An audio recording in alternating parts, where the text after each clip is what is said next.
The year was 1902, and autumn had painted the streets of Millbrook Valley in shades of amber and rust. Down by the old textile mill, where the river bent sharp against worn limestone banks, the sound of machinery hummed through walls thick enough to muffle screams. It was here, in the boarding house that squatted beside the factory like a toad beside a pond, that 17-year-old Clara Bennington learned what it meant to be unwanted.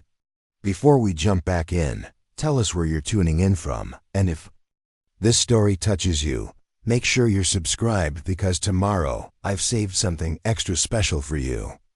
Her hands shook as she folded the last of her meager belongings into a cloth satchel. 3 dresses, all mended at the elbows. A pair of boots with soles worn thin as paper. A small wooden comb that had belonged to her mother, its teeth chipped from years of use. Everything she owned in the world could fit in a space smaller than a pillow. The matron, Mrs. Gertrude Caldwell, stood in the doorway with her arms crossed, her face set in the permanent scowl that had terrified mill girls for the better part of 2 decades. Her gray hair was pulled back so tightly it seemed to stretch the skin at her temples, and her black dress rustled with the stiffness of someone who had never learned to bend. "You've cost me more in broken dishes and spilled oil than 3 girls combined," Mrs. Caldwell said, her voice sharp as winter wind. "The mill foreman won't have you back, not after what happened with the loom yesterday. And I won't keep feeding a girl who can't earn her keep." Clara's fingers fumbled with the satchel's drawstring. Yesterday's accident replayed in her mind like a nightmare she couldn't wake from. She had been working the 3rd loom from the window, the one with the temperamental shuttle that everyone knew to handle with extra care. But when the noon whistle had blown and startled her, her elbow had knocked against the tension rod. The resulting tangle of threads had taken 4 women 3 hours to untangle, and the lost production had come straight out of their day's wages. It wasn't the first time. There had been the spilled bucket of sizing that had ruined a week's worth, of finished cloth, the dropped spindle that had scattered bobbins across the floor like marbles, the time she had tripped carrying a tray of shuttle parts and sent them clattering into the machinery below. Each incident had chipped away at her welcome until there was nothing left but grudging tolerance, and now even that was gone. "Please," Clara whispered, her voice barely audible above the distant thrum of the mill. "I can try harder. I can practice after hours, learn to be more careful." Mrs. Caldwell's laugh was dry as autumn leaves. "Practice? Child, you've had 2 years to practice. Some folks are born with steady hands and steady feet. Others ... She gestured vaguely at Clara, as if her clumsiness were visible like a rash. "Others are born to be someone else's problem." The woman reached into her apron pocket and withdrew a folded piece of paper, its edges yellowed with age. "This came 3 days ago. A family up in Cedar Ridge is looking for domestic help. The pay is fair, and they're willing to take on someone with ... difficulties. I've already sent word that you'll be on tomorrow's coach." Clara took the paper with trembling fingers. The writing was neat, masculine, written in dark ink that had not quite faded despite the paper's age. The Hollenbeck family sought a girl of good moral character to assist with household duties. References required, but not essential for the right candidate. Room and board provided in exchange for honest work. Cedar Ridge is a 3-day journey. "North," Mrs. Caldwell continued, her tone softening slightly, though whether from pity or relief Clara couldn't tell. "It's logging country up there. Rough men, hard work, but honest folk from what I hear. You'll have a roof over your head and food in your belly, which is more than you'll get if you stay here." The boarding house had never felt like home, but it had been a shelter. These narrow walls had protected her from the worst of winter's bite, and the thin soup had kept her from starving. Now even that meager security was being stripped away, and she was being sent to strangers who knew nothing of her except that she was clumsy enough to be unwanted elsewhere. "What if they don't like me either?" Clara asked, the words slipping out before she could stop them. Mrs. Caldwell's expression grew distant, as if she were seeing something far beyond the cramped room. "Then you'll find somewhere else to go.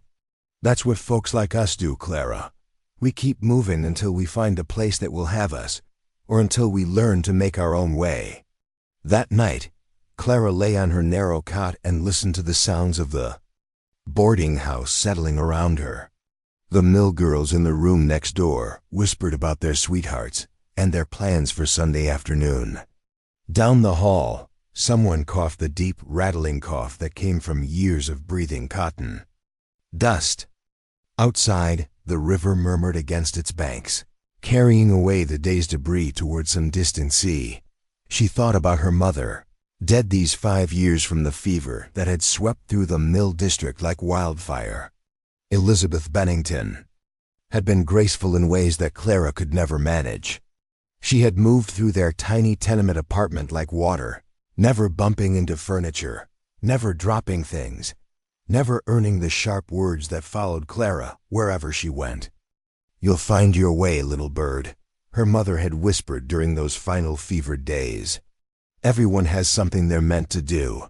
You just haven't found yours yet." Clara had been 12 then, old enough to understand that her mother was dying but too young to understand what would happen afterward. The mill had taken her in because they needed workers, and Mrs. Caldwell had given her a cot because the factory paid for boarding, but no one had wanted her, not really. She had been a necessity, not a choice. The next morning came gray and cold, with the kind of persistent drizzle that soaked through everything and left the world feeling damp and defeated. Clara stood at the coach stop with her satchel clutched against her chest, watching as the other passengers loaded their belongings into the compartment beneath the driver's seat. They were mostly men heading north to the logging camps, their faces weathered by outdoor work and their clothes practical and worn. They glanced at her with the idle curiosity of people who had nothing better to do than wonder about a girl traveling alone. The coach itself was a sturdy thing, built for rough roads and harsh weather. Its paint had faded from black to a dusty charcoal, and the leather seats inside bore the scars of countless journeys. The driver, a grizzled man with tobacco-stained teeth and hands like gnarled tree roots, barely looked at her as she handed him her fare. "Cedar Ridge," she said quietly. He nodded and spat into the dust. 3 days if the roads hold up, longer if we hit mud." As the coach lurched into motion, Clara pressed her face to the window and watched Millbrook Valley disappear behind them. The mill's smokestack grew smaller and smaller until it was just another line against the horizon, and then even that was gone. She was leaving the only life she had ever known, heading toward people who might not want her any more than the ones she was leaving behind. The first day's journey took them through farmland that rolled away from the road in gentle waves. Corn stood in neat rows, its stalks brown and ready for harvest. Apple orchards heavy with fruit dotted the hillsides, and the air carried the sweet scent of ripening grain. It was beautiful in a way that made Clara's chest ache, because she knew she was only passing through. Her fellow passengers were not unkind, but they were not particularly friendly either. The man sitting across from her was heading to the lumber camps for winter work.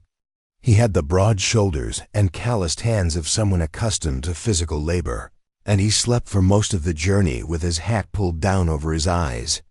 The elderly woman beside him was visiting family in the mountain towns, and she spent her time knitting something small and complicated while humming hymns under her breath. Clara tried to make herself as invisible as possible.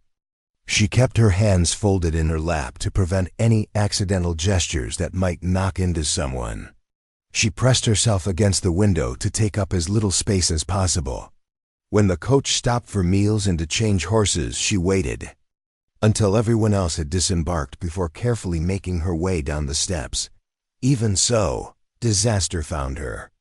On the second day, as they were climbing into the foothills where the trees grew thicker and the air grew thin, the coach hit a particularly deep rut. Clara, who had been dozing with her head against the window, jerked awake and instinctively reached out to steady herself. Her hand struck the elderly woman's knitting basket, sending balls of yarn bouncing across the floor and tangling around everyone's feet. Oh no, I'm so sorry," Clara stammered, dropping to her knees to gather the scattered yarn. But in her haste, she managed to step on one of the trailing threads, which pulled tight and unraveled several rows of the woman's work. The woman's face remained kind, but Clara could see the flash of irritation in her eyes. "It's quite all right, dear, these things happen." But the man across from them snorted. "Some folks ought to sit on their hands," he muttered, not quite quietly enough. Clara felt her face burn with shame. She spent the rest of the day pressed so far into the corner of her seat that the window latch left an indent in her shoulder blade. Every bump in the road made her tense. Every sway of the coach had her gripping the seat to avoid any further accidents. By evening, her back ached from holding herself so rigidly still. They spent the second night at a way station that catered to travelers heading into the mountains. It was a rough place, built from logs and chinked with mud, but it was warm and the food was better than anything Clara had eaten at the boarding house. She sat alone at a table in the corner and tried to make her stew last as long as possible, both because she was hungrier than she cared to admit, and because she dreaded the moment when she would have to navigate the crowded room to reach the stairs. She almost made it without incident. But as she was weaving between tables with her empty bowl, her hip caught the back of a chair. The chair scraped against the floor with a sound like fingernails on slate, and the man sitting in it turned to glare at her with eyes made mean by too much whiskey. "Watch where you're going, girl," he snarled.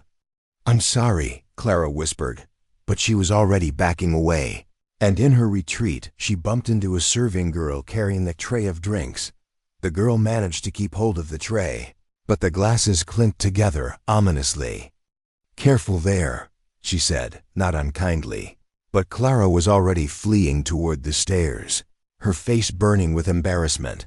The third day brought them into true mountain country, where the road switched back and forth up slopes so steep that the horses had to lean into their harnesses.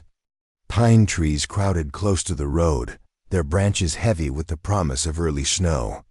The air grew thin and sharp, and Clara found herself breathing harder despite the coach's slow pace. Cedar Ridge appeared around a bend in the road like something from a fairy tale. It was smaller than Millbrook Valley, just a single main street lined with wooden buildings that still smelled of fresh-cut lumber. A general store, a blacksmith shop, a small church with a bell tower that rose above the surrounding trees. The mountains loomed over it, all like protective giants, their peaks already dusted with white. Preparing and narrating this story took us a lot of time, so if you are enjoying it, subscribe to our channel. It means a lot to us. Now back to the story. The coach stop was in front of the general store, and as Clara climbed down with her satchel, she could feel eyes watching her from every direction. Mountain towns were close-knit places where everyone knew everyone else's business, and a stranger was cause for curiosity if not suspicion. She stood beside the coach as the driver unloaded mailbags and packages, unsure of what to do next. The paper Mrs. Caldwell had given her contained no specific instructions about where to go or whom to ask for. She knew only that the Hollenbeck family was expecting her, and that they lived somewhere in or near Cedar Ridge. "You looking for someone, miss?" The voice belonged to a middle-aged man in a leather apron, probably the blacksmith, judging by the soot stains on his hands and arms. "The Hollenbeck family," Clara said, her voice barely above a whisper. "They're expecting me." The man's expression grew carefully neutral. "Ah, you'd be the girl from down south then. Mrs. Hollenbeck mentioned you might be coming." There was something in his tone that made Clara's stomach clench with worry. Not hostility exactly, but a sort of resignation that suggested he knew something she didn't. "Is something wrong?"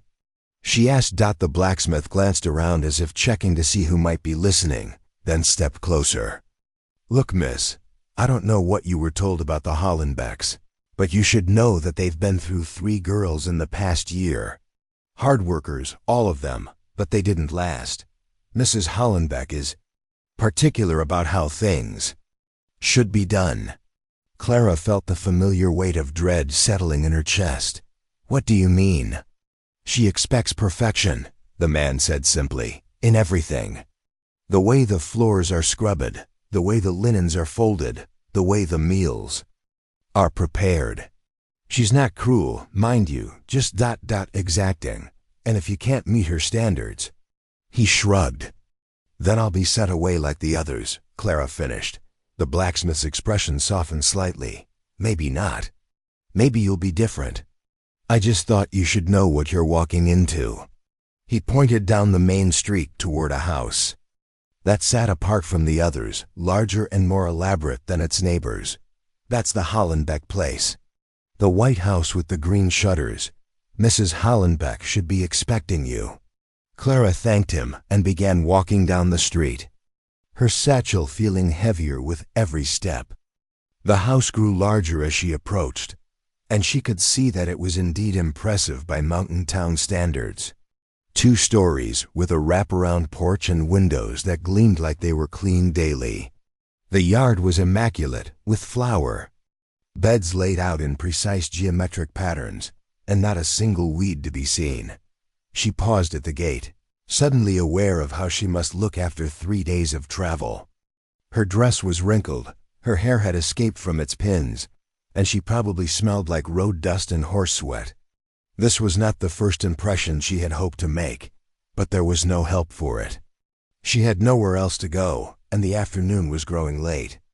Clara opened the gate carefully, making sure it latched properly behind her, and walked up the perfectly swept path to the front door. Before she could raise her hand to knock, the door swung open. The woman who stood there was tall and elegant, with silver hair arranged in an elaborate style and a dress that must have cost more than Clara had earned in a month at the mill. Her pale blue eyes took in every detail of Clara's appearance in a single sweeping glance, and her expression grew cooler with each passing second. "You must be Miss Bennington," the woman said. Her voice was cultured with the crisp diction of someone who had been educated far from these mountains. "I am Mrs. Margaret Hollenbeck. You are precisely 17 minutes late." Clara felt her heart sink. She had lost track of time during her conversation with the blacksmith, and apparently, punctuality was as important to Mrs. Hollenbeck as everything else. "I'm sorry, ma'am," Clara said, dropping into a small curtsy that she immediately regretted when she nearly lost her balance. "The coach arrived on schedule, but I had to ask for directions." Mrs. Hollenbeck's lips pursed almost imperceptibly. "I see. Well, you are here now. Please come in, and we shall discuss your duties." The inside of the house was even more intimidating than the outside. Everything was perfectly arranged, from the crystal vase of hothouse flowers on the hall table to the oil paintings that hung in precise alignment on the walls. The floors gleamed like mirrors, and Clara found herself afraid to step on them with her dusty boots. "Remove your shoes," Mrs. Hollenbeck said sharply. "I will not have my floors tracked with mud." Clara bent to unlace her boots, and in her nervousness she fumbled with the leather ties. One of them slipped from her fingers and fell to the floor, with a soft thud that seemed to echo through the silent house. She could feel Mrs. Hollenbeck watching her every move, cataloging each clumsy gesture. "Your room is upstairs," Mrs. Hollenbeck said when Clara had finally freed herself from her boots. "You will take your meals in the kitchen after the family has finished dining. Your duties begin at 5 o'clock sharp tomorrow morning with the preparation of breakfast. I trust you can manage such a simple schedule." The question was clearly rhetorical, but Clara nodded anyway. Mrs. Hollenbeck led her up a staircase that seemed to stretch forever, past bedrooms with doors that stood slightly ajar to reveal glimpses of luxury that made Clara feel even more out of place. Her own room was at the very end of the hall, small but clean, with a narrow bed and a washstand that had been scrubbed until the wood was nearly white. Supper will be ready in 1 hour, Mrs. Hollenbeck said. Use that time to make yourself presentable. And Miss Bennington? She paused in the doorway, her hand resting on the brass knob. I do hope you understand the importance of maintaining standards. This household has a reputation to uphold. When the door closed behind her, Clara sank onto the bed and buried her face in her hands. 3 girls in 1 year, the blacksmith had said. All of them are hard workers, but none of them able to meet Mrs. Hollenbeck's exacting standards. And now here she was, clumsy Clara Bennington, who couldn't pour a cup of tea without spilling it, or walk across a room without bumping into something. She was going to fail. She knew it as surely as she knew her own name. The only question was how long it would take, and where she would go when Mrs. Hollenbeck finally gave up on her. Outside her window, the mountains rose like walls against the darkening sky, and Clara had never felt more alone. Dawn crept through Clara's window like an unwelcome visitor, painting the small room in shades of gray that matched her mood. She had barely slept, her mind churning with worry about the day ahead. Every creak of the house settling, every whisper of wind through the pines outside, had jolted her awake with fresh anxiety about what catastrophe she might cause in the morning. At precisely 5 o'clock, she made her way downstairs to the kitchen, her stocking feet silent on the polished hardwood. The kitchen was a marvel of modern efficiency, with a cast-iron stove that gleamed like black silk and copper pots that hung in perfect rows from iron hooks. Everything had its place, and Clara could already sense that disturbing this order would be a grave mistake. Mrs. Hollenbeck appeared as if summoned by Clara's thoughts, her gray silk dress immaculate despite the early hour. She moved through the kitchen with the precision of a general inspecting troops, her pale eyes cataloging every surface for imperfection. Breakfast consists of eggs prepared exactly 3 minutes, toast cut into triangular quarters, coffee strong enough to stand a spoon in, and fresh cream that must not show the slightest hint of separation, she announced without preamble. Mr. Hollenbeck takes his breakfast at precisely 6:30. The children eat at 7. You will have everything ready without fail. Clara nodded, her throat too tight to speak. She had cooked before, simple meals over the boarding house's temperamental stove, but nothing that required such exacting standards. Still, eggs were eggs, and toast was toast. How difficult could it be? The answer, as it turned out, was considerably more difficult than she had imagined. The first disaster came when she tried to light the stove. The unfamiliar mechanism required a specific technique, and her nervous fingers couldn't seem to master the delicate balance between gas and flame. The burner flared up with a whoosh that singed her eyebrows and sent her stumbling backward into the kitchen table. The salt cellar toppled over, scattering white crystals across the dark wood like fallen snow. Mrs. Hollenbeck materialized instantly, as if she had been watching from the shadows, her lips compressed into a thin line as she surveyed the damage. Control. Miss Bennington, she said icily. A lady maintains control at all times. Clara swept up the salt with trembling hands, trying to remember if spilling it was considered bad luck or if that was just an old wives' tale. Everything felt like an omen now, every small accident a harbinger of greater disasters to come. The eggs proved to be her next enemy. Mrs. Hollenbeck's definition of exactly 3 minutes meant that Clara had to time them with the precision of a railway conductor, but the kitchen clock's second hand seemed to move at an irregular pace, speeding up when she looked away and slowing to a crawl when she watched it directly. She cracked the shells too hard, sending fragments cascading into the bowl. When she tried to fish them out, she accidentally broke one of the yolks, watching in horror as the golden center spread through the whites like a sunset, bleeding into clouds. The toast burned while she was dealing with the eggs, filling the kitchen with acrid smoke that made her eyes water. She scraped the blackened bread with a knife, sending charcoal flakes dancing through the air like dark confetti. Mrs. Hollenbeck appeared again, her nostrils flaring as she took in the scene. "Start over," she commanded. "All of it." By the time Mr. Hollenbeck appeared for his breakfast, Clara had managed to produce something that vaguely resembled the requested meal. The eggs were perhaps 30 seconds longer than specified, the toast was unevenly browned, and the coffee was strong enough to dissolve iron. But everything was edible and reasonably warm. Mr. Hollenbeck was a large man with a beard that covered most of his face and eyes that suggested he had seen enough of the world to be unsurprised by most of it. He ate in silence while his wife hovered nearby, her anxiety palpable as she waited for his verdict. "Coffee's bitter," he said finally, not looking up from his plate. Mrs. Hollenbeck's face flushed with embarrassment. "Miss Bennington is still learning our preferences," she said tightly. Mr. Hollenbeck took another sip and grimaced slightly. "Well, I suppose practice makes perfect. The children were easier to please, thank goodness."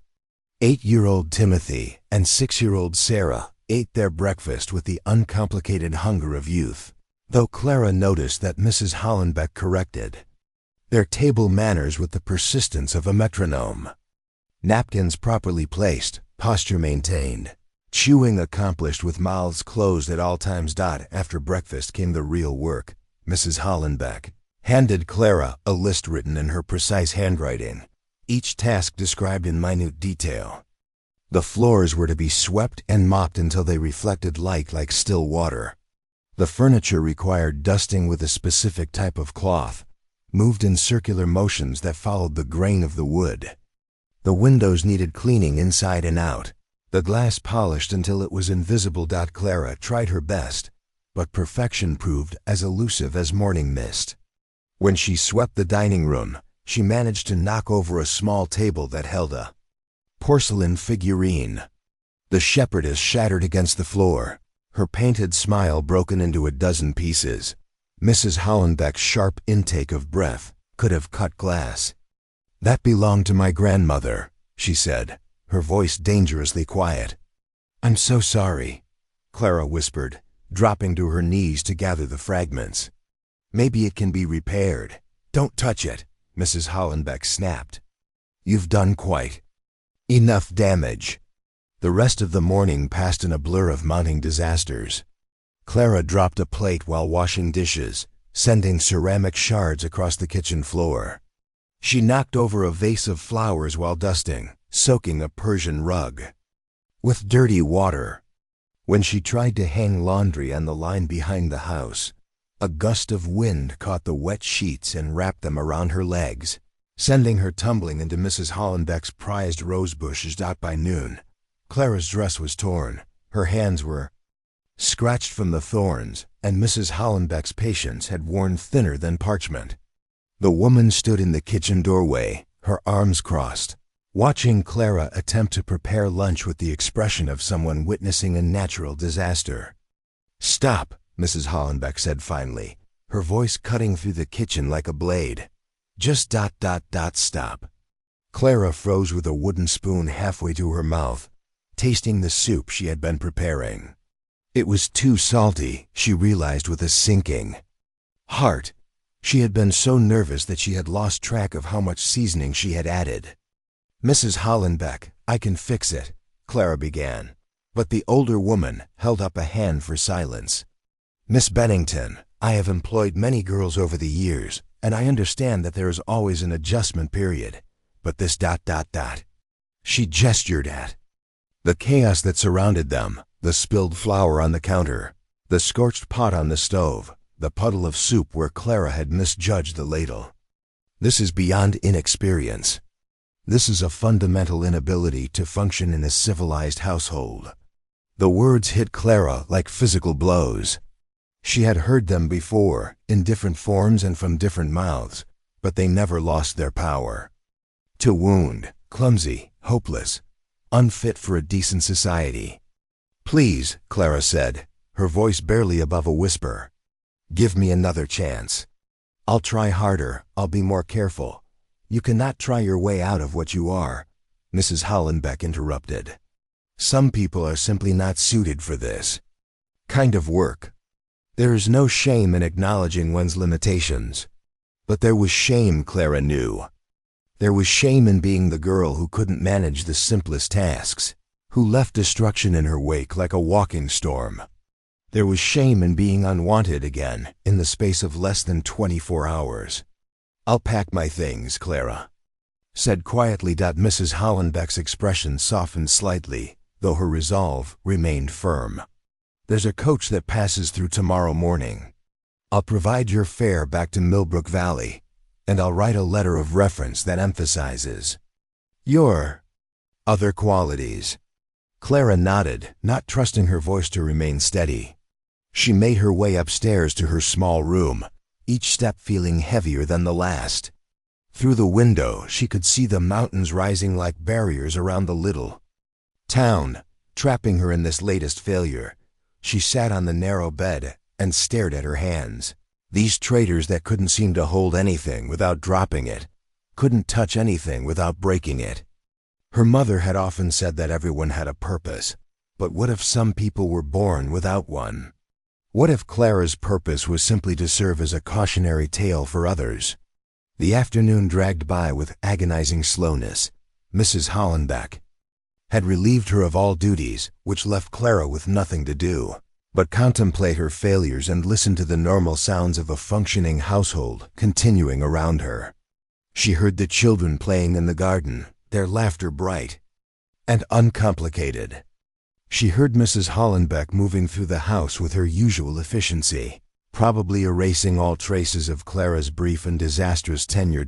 As evening approached, Clara found herself drawn to the window. The main street of Cedar Ridge stretched below her, quiet in the gathering dusk. Most of the shops had closed for the day, their windows dark except for the general store, which stayed open late to serve the loggers coming down from the camps. But it was the blacksmith shop that caught her attention. Light spilled from its open doors, and she could hear the rhythmic ping of hammer on metal echoing through the still air. The blacksmith she had met yesterday was still at work, his silhouette moving back and forth across the bright rectangle of the doorway. Clara watched him for a long time, fascinated despite her misery.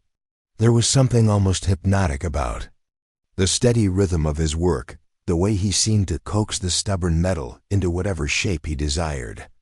She found herself wondering what it would be like to have such mastery over the physical world, to touch something and make it better rather than breaking it. A movement in the street below caught her eye. A man was walking toward the blacksmith shop, moving with an odd, uneven gait that Clara couldn't quite identify in the failing light. As he drew closer to the shop's bright doorway, she could see him more clearly. He was tall and lean, with dark hair that needed cutting and clothes that bore the honest stains of hard work. But what made Clara lean closer to the window was the way he carried himself. His left sleeve was pinned up at the shoulder, and he moved with the careful balance of someone who had learned to navigate the world with only one arm. The two men met in the doorway of the shop, and Clara could see them talking, though their words were lost in the distance. The older blacksmith gestured toward something inside the shop, and the one-armed man nodded. Then, to Clara's surprise, the younger man stepped up to the anvil and picked up a hammer. Even from her window, Clara could see that his technique was different from what she might have expected. He used his body in ways that compensated for his missing limb, positioning the metal with his foot while his right hand wielded the hammer with precision and power. There was no awkwardness in his movements, no sense that he was making do with less than what he needed. Instead, he seemed to have found an entirely different way of accomplishing the same goal. Clara watched, transfixed, as he worked. Sparks flew from the anvil like tiny stars, and the metal began to take shape under his careful attention. She couldn't tell what he was making, but she could see the concentration on his face, the way he seemed to lose himself in the rhythm of creation. After perhaps 20 minutes, he set down the hammer and stepped back to examine his work. The older blacksmith joined him, and Clara could see approval in the older man's posture. They talked for a few more minutes, and then the one-armed man wiped his hands on a leather apron and began to walk away. Clara found herself holding her breath as he passed beneath her window. In the light spilling from the shop, she could see his face clearly for the first time. He was younger than she had first thought, perhaps in his mid-20s, with strong features that spoke of determination rather than bitterness. There was something in his expression that reminded her of the way he had worked at the anvil, focused, purposeful, undefeated by circumstances that might have broken someone else. As if sensing her gaze, he looked up. Their eyes met across the distance, and Clara felt a shock of recognition that had nothing to do with having seen him before. It was the recognition of someone who understood what it meant to be different, to have to find alternative ways of moving through a world that seemed designed for other people. He touched the brim of his hat in a small salute, his mouth quirking in what might have been a smile. Then he continued down the street, disappearing into the shadows between the buildings. Clara remained at the window long after he had gone, her mind churning with thoughts she couldn't quite organize. There had been something in that brief exchange, something that suggested possibility in a day that had been filled with nothing but closed doors.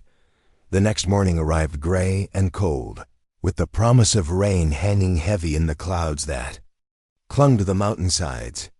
Clara packed her few belongings with the mechanical precision of someone who had done this too many times before. The routine was familiar by now. Fold the dresses, wrap the precious comb in a scrap of cloth, check every corner to make sure nothing was left behind. Mrs. Hollenbeck appeared in the doorway as Clara was closing her satchel. In her hands was an envelope that presumably contained the promised letter of reference and the coach to Millbrook Valley. "The coach arrives at 9 o'clock, Mrs. Hollenbeck said, her tone carefully neutral. "I've taken the liberty of writing to Mrs. Caldwell to let her know you'll be returning." Clara accepted the envelope with a nod. "Thank you for the opportunity, ma'am." Mrs. Hollenbeck studied her for a moment, and Clara thought she saw a flicker of something that might have been regret in the older woman's eyes, but if it was there, it vanished quickly. "I do hope you find something more suitable, Mrs. Hollenbeck said finally. Clara made her way downstairs and out the front door, her satchel feeling lighter than it should have given that it contained everything she owned. The morning air was sharp with the promise of weather, and she could smell wood smoke from the chimneys of the houses scattered around the valley. She walked slowly toward the coach stop, in no hurry to begin another journey to nowhere. The main street was quiet at this early hour, with only a few shopkeepers sweeping their front steps and preparing for the day's business. As she passed the blacksmith shop, she slowed her steps. The large doors stood open despite the chill, and she could hear voices from within. The same rhythmic hammering that had mesmerized her the night before echoed through the morning air, but now it was accompanied by something else. Music. Clara paused, listening more carefully. Someone was singing, a low, rich voice that seemed to weave itself around the percussion of the blacksmith's work. The melody was unfamiliar, but there was something in it that made her chest tight with longing. Without quite deciding to do so, she found herself stepping closer to the open doors. The interior of the shop was a cavern of shadows and firelight, filled with the tools and materials of the blacksmith's trade. The older man she had met 2 days ago stood at the anvil, his hammer keeping time with the singer's rhythm. And there, in the corner near a smaller forge, was the one-armed man from the night before. He wasn't working metal now. Instead, he was doing something that made Clara's breath catch in her throat.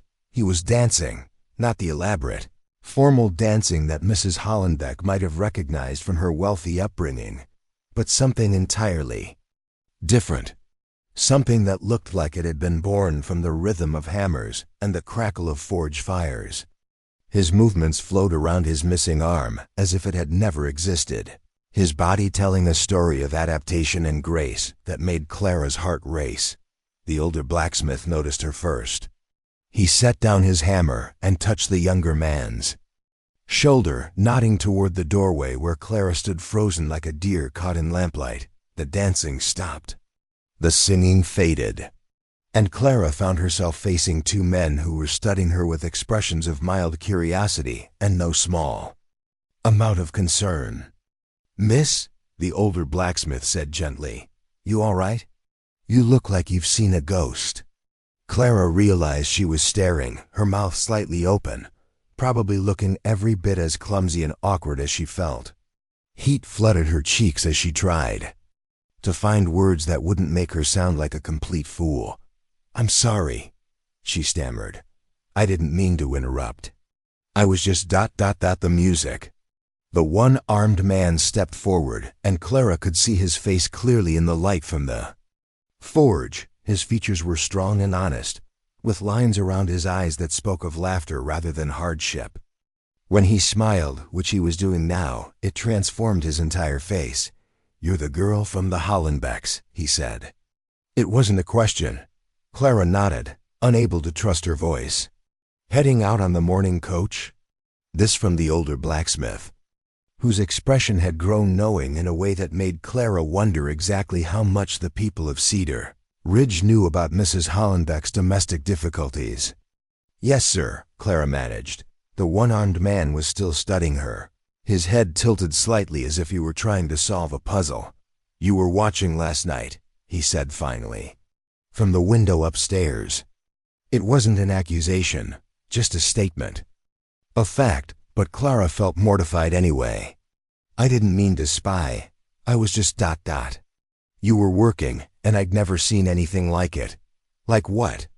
Clara gestured helplessly, trying to find words for something she didn't fully understand herself. "The way you ... the way you made it work, even though ... She trailed off, horrified at her own tactlessness, but the man didn't seem offended. If anything, his smile grew warmer. "Even though I'm missing a few pieces? I didn't mean, it's..." "All right," he said, his voice gentle. "I know what I look like. But you'd be surprised what you can accomplish when you stop trying to do things the way everyone else does them and start figuring out your own way." There was something in the way he said it that made Clara think he wasn't just talking about blacksmithing. She found herself taking a step closer, drawn by an understanding she couldn't quite name. "I'm Samuel Morrison," he said, extending his right hand. "But most folks just call me Sam." Clara looked at his outstretched hand for a moment, then reached out with her own. "Clara Bennington." His grip was strong and warm, calloused from years of work, but gentle in a way that suggested he understood the value of fragile things. When he released her hand, Clara found herself reluctant to let the contact end. "Well, Miss Clara Bennington," Sam said, "it seems to me that you've got a choice to make."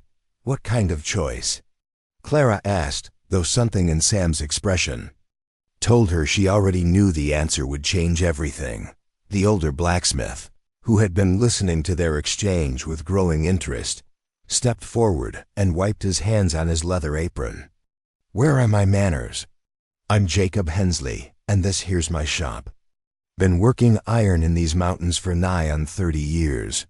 Clara nodded politely, but her attention remained fixed on Sam. There was something in his eyes that reminded her of the way he had moved while dancing, purposeful, confident, as if he saw possibilities where others saw only obstacles. "The choice," Sam said, his voice low enough that she had to lean closer to hear him over the crackling of the forge, "is whether you get on that coach and go back to being told what you can't do, or whether you stay here and learn what you can." "Stay." "Here?" Clara's voice came out higher than she intended. "But I have nowhere to go. Mrs. Hollenbeck has dismissed me, and there's no other work in a town this size for someone like me." Jacob cleared his throat. "Well now, that might not be entirely true." Clara turned to look at him, hope and skepticism warring in her chest. "What do you mean?" "My Martha passed on 3 years ago," Jacob said, his voice growing softer. "Heart gave out one winter night, sudden-like. Since then, I've been trying to manage the house and the shop both, and I'm not doing either one justice. The place is falling apart, meals are whatever I can scrape together, and I've been wearing the same shirt for a week. Because I can't figure out Martha's washing contraption. He gestured toward the back of the shop, where Clara could now see a doorway that presumably led to living quarters.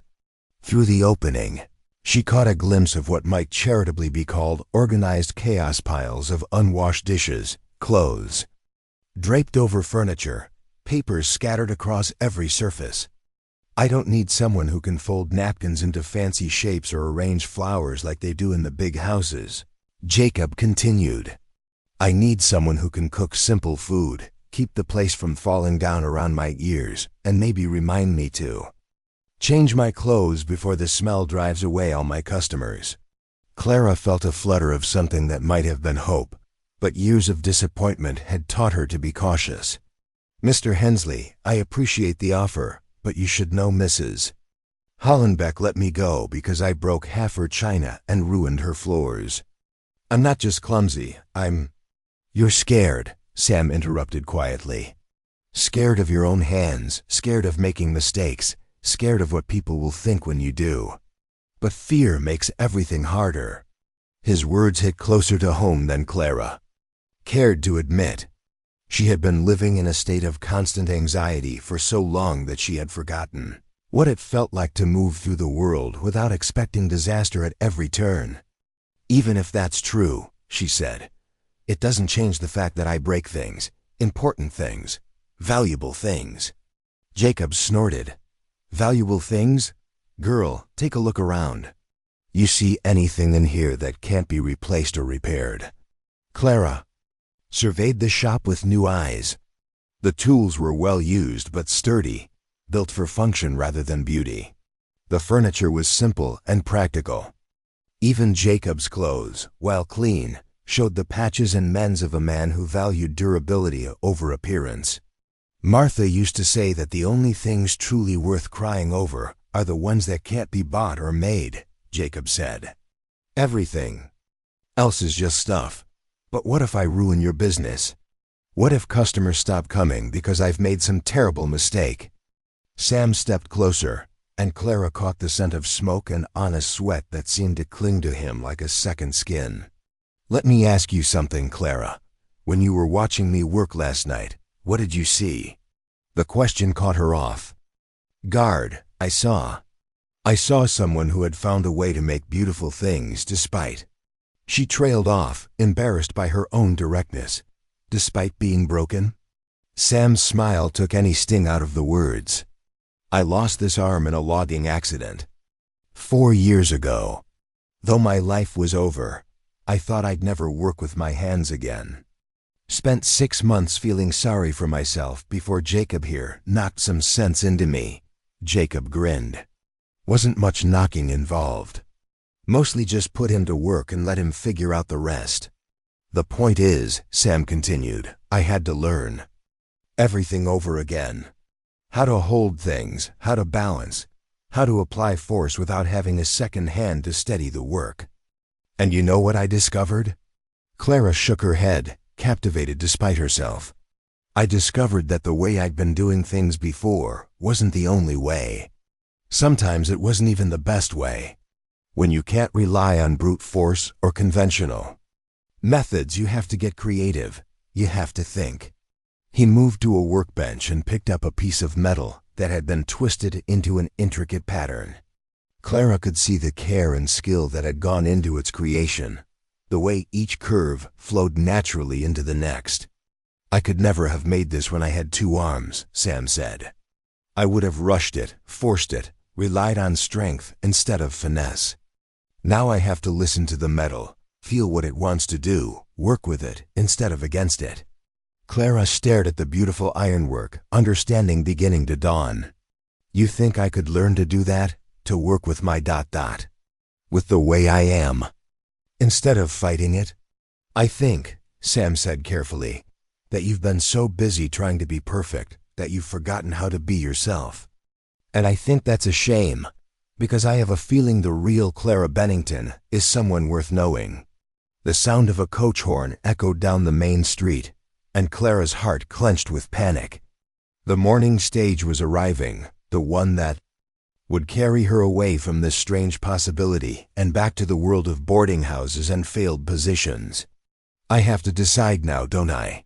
she said. Jacob nodded. "Coach won't wait. But Clara girl, listen to me. I've seen a lot of young folks come through these mountains over the years. Most of them are running from something or toward something, and they're so focused on the destination that they miss the journey. But every now and then, someone comes along who's ready to stop running and start building. I think you might be one of those people." Clara looked from Jacob's kind, weathered face to Sam's encouraging smile, then toward the street where she could see the dust cloud that marked the approaching coach. Everything rational told her to take the safe option, to return to Millbrook Valley and try to find another position somewhere else.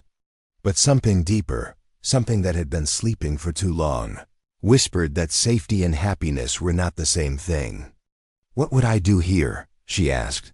"I mean, specifically. What would my duties be?"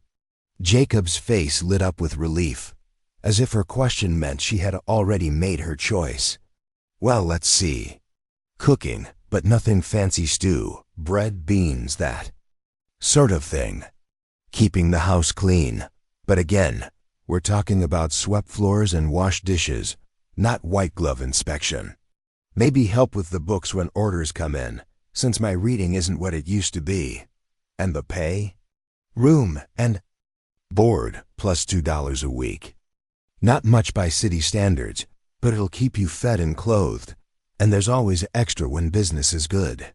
$2 a week was more than Clara had ever earned at the mill, where most of her wages went directly to Mrs. Caldwell for room and board.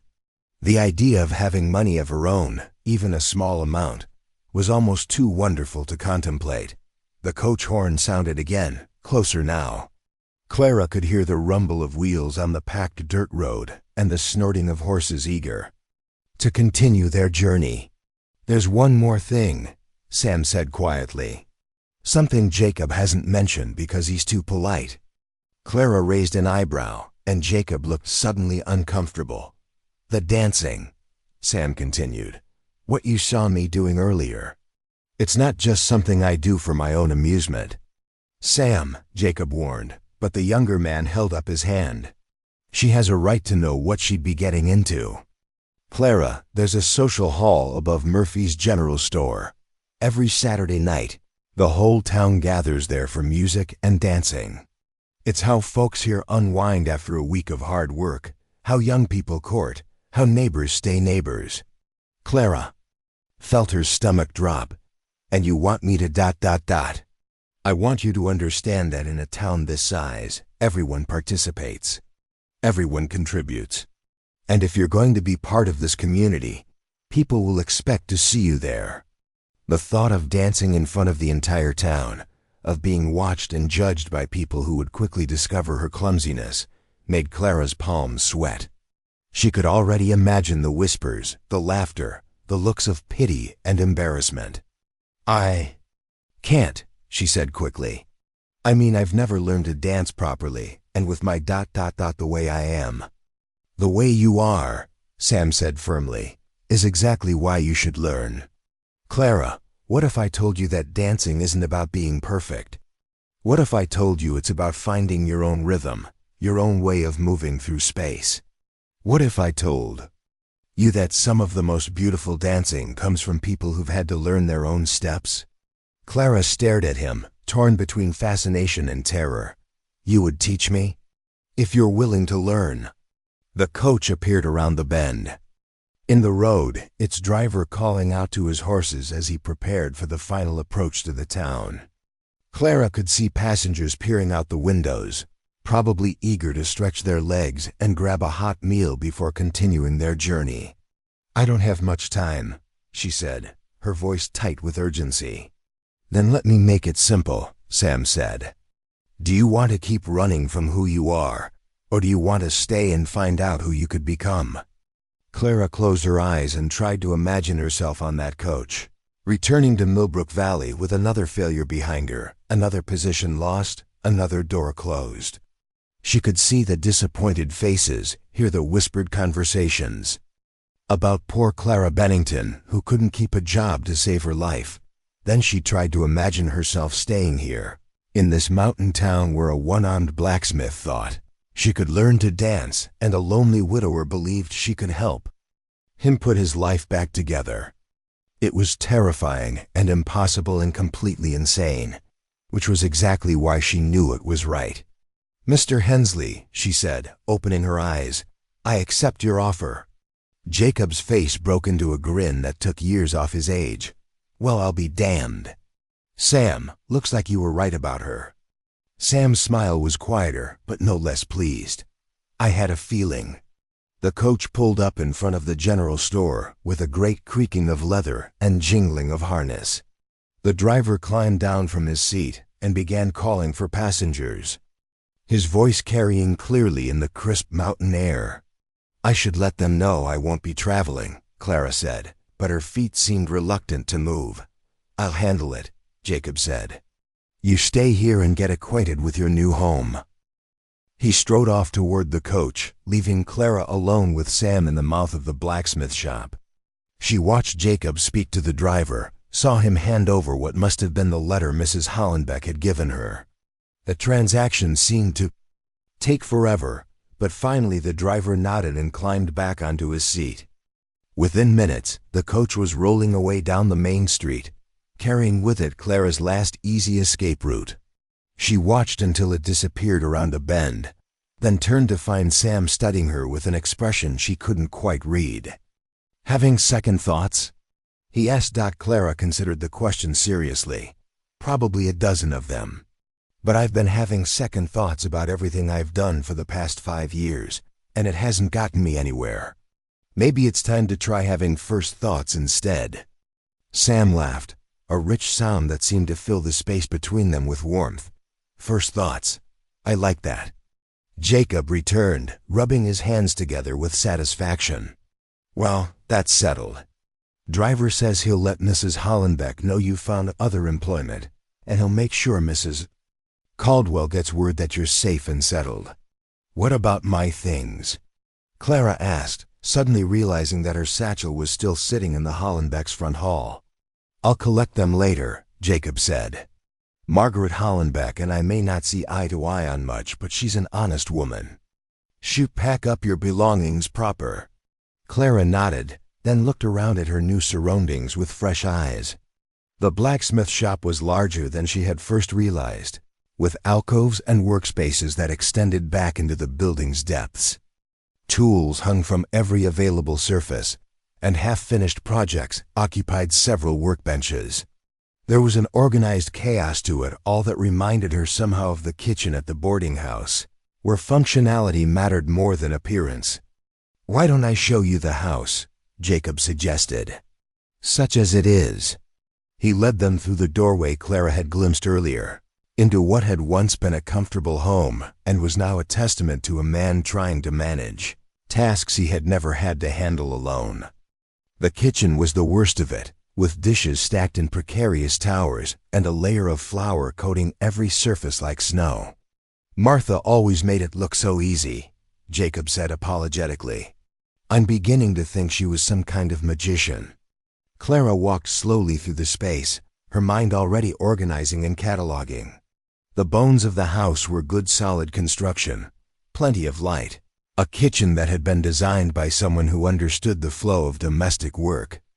It needed cleaning and organizing, but it didn't need rescuing. "It's not as bad as you think," she said finally. "It just needs someone to care about it again." "Think you could be that someone?" Jacob asked. Clara picked up a dish towel that had been draped over a chair back and began wiping down the nearest counter. The familiar motion felt good after the morning's emotional upheaval. Something simple and concrete she could accomplish without disaster. "I think," she said carefully, "that this might be the first place I've ever been where people care more about what I can do than what I can't." Sam, who had been quietly observing her movements, stepped closer. "Clara?" She looked up from her cleaning, dish towel still in hand. "Welcome home," he said simply. And for the first time in her life, Clara believed that she truly was the rest.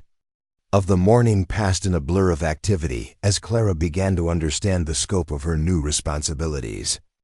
Jacob showed her through the entire house, pointing out quirks and problem areas with the embarrassed pride of a man who knew he was in over his head, but had been too stubborn to admit it. The upstairs consisted of 3 rooms: Jacob's bedroom, a spare room that would be Clara's, and what had once been Martha's sewing room, but had become a storage area for everything Jacob didn't know what to do with. The main floor held the kitchen, a sitting room, and a small office where Jacob kept his business records in a system that defied all logic. Martha understood all this, he said, gesturing helplessly at the ledgers and receipts scattered across the desk. She could tell you exactly how much iron we had in stock and which customers owed money just by looking at these scribbles. To me, it might as well be written in Chinese. Clara picked up one of the ledgers and flipped through it, noting Martha's neat handwriting and careful organization. "It's not that complicated," she said after a moment. She was just very thorough. Look, she had a system: orders in this column, payments in that one, inventory tracked on these pages here. "You can read that?" "I worked in a mill for 2 years," Clara said. "We had to keep track of production numbers, worker hours, materials used. This is actually simpler." Jacob stared at her as if she had just announced she could fly. "Well, I'll be damned. Sam, did you hear that? She can read Martha's chicken scratches." Sam, who had been helping to clear space on the kitchen table, looked up with a grin. "Told you she was worth keeping." By afternoon, Clara had made significant progress in restoring order to the house. The dishes were washed and put away, the kitchen floor had been swept and mopped, and she had managed to locate clean bedding for her room. It felt good to work with her hands again, to see immediate results from her efforts. The difference here, she realized, was that nobody was watching her with critical eyes, waiting for her to make a mistake. Jacob worked in his shop, the sound of his hammer providing a steady rhythm that was oddly comforting. Sam came and went, sometimes helping with heavy lifting, sometimes just offering conversation. But neither of them hovered or supervised, and neither of them seemed to expect perfection. As evening approached, Clara found herself humming as she prepared dinner, a simple stew made from vegetables she had found in the root cellar and meat from Jacob's modest stores. It was the first time she could remember singing while she worked, and the realization made her pause with the wooden spoon halfway to her mouth for tasting. "Sounds nice," Sam said from the doorway, making her jump. Clara flushed with embarrassment. "I didn't realize I was making noise." "Why would you be embarrassed about making beautiful sounds?" She stirred the stew vigorously, using the motion to hide her discomfort with the compliment. "It's just humming." "It's music," Sam corrected. "And music is what makes work feel like something more than just work." He moved into the kitchen, and Clara became acutely aware of his presence in the space behind her. She could feel him watching her as she worked, but it didn't feel like judgment. It felt like attention, as if he were genuinely interested in what she was doing and how she was doing it. "Can I ask you something?" Sam said after a moment. Clara nodded, not trusting her voice. "When you were at the Hollenbecks, when you were making all those mistakes, did you notice what you were doing wrong while you were doing it?" The question surprised her. "What do you mean?" "I mean, when you knocked over that salt cellar this morning, did you feel it happening? Did you know your elbow was going to hit the table before it made contact?" Clara thought about it, trying to replay the morning's disasters in her mind. "Sometimes," she said slowly, "sometimes I could feel myself losing control, but I couldn't seem to stop it. Like my body was moving faster than my mind could keep up with." Sam nodded as if this confirmed something he had been thinking. "That's fear. When you're afraid of making a mistake, your body tenses up.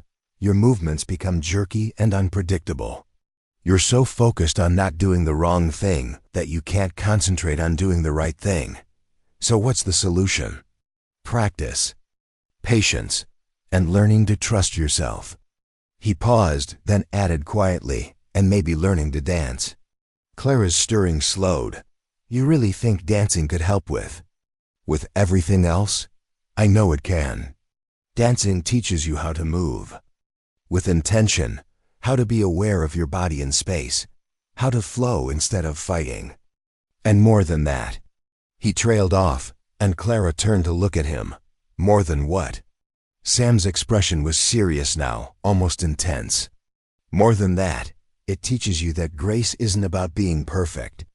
It's about recovering beautifully from the inevitable mistakes. Outside, the sun was setting behind the mountains, painting the sky in shades of gold and purple that took Clara's breath away. Through the window, she could see lights beginning to twinkle in the houses scattered around the valley.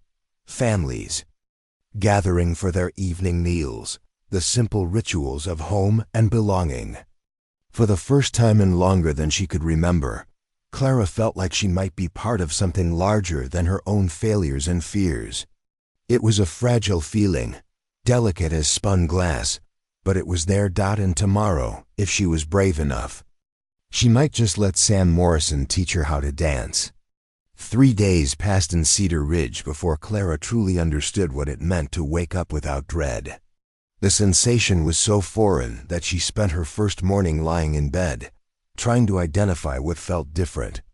The mountain air carried the familiar sounds of a working day beginning, Jacob's hammer already ringing from the shop below, birds calling from the pine trees, the distant whistle of the logging train making its way up the valley. But missing was the tight knot of anxiety that had lived in her chest for so long. She had thought it was simply part of breathing. Her small room under the eaves had become a refuge in ways the boarding house dormitory never could. Martha Hensley had decorated it with simple care, a patchwork quilt in blues and greens, curtains that let in the morning light while maintaining privacy, a small writing desk positioned to catch the afternoon sun. Clara had arranged her few possessions with the reverence of someone who had never had space to call entirely her own. The wooden comb that had belonged to her mother now rested on the windowsill, where the light caught the grain of the wood and made it glow like amber. Her 3 dresses hung in the narrow wardrobe, with plenty of room for the new ones Jacob had insisted she would need for winter in the mountains. Most precious of all was the small leather journal she had purchased from Murphy's General Store. With her first week's wages blank pages, waiting to be filled with thoughts she had never dared commit to paper. Downstairs, Jacob was already halfway through his morning coffee, a ritual Clara had learned was sacred and not to be interrupted. Until the cup was empty. She moved quietly around the kitchen, preparing eggs and toast with the steady competence that came from 3 days of practice in a space where mistakes were met with patience rather than anger. "Morning, Clara," Jacob said as she set his plate. Before him, "Sleep well?" "Yes, sir, thank you."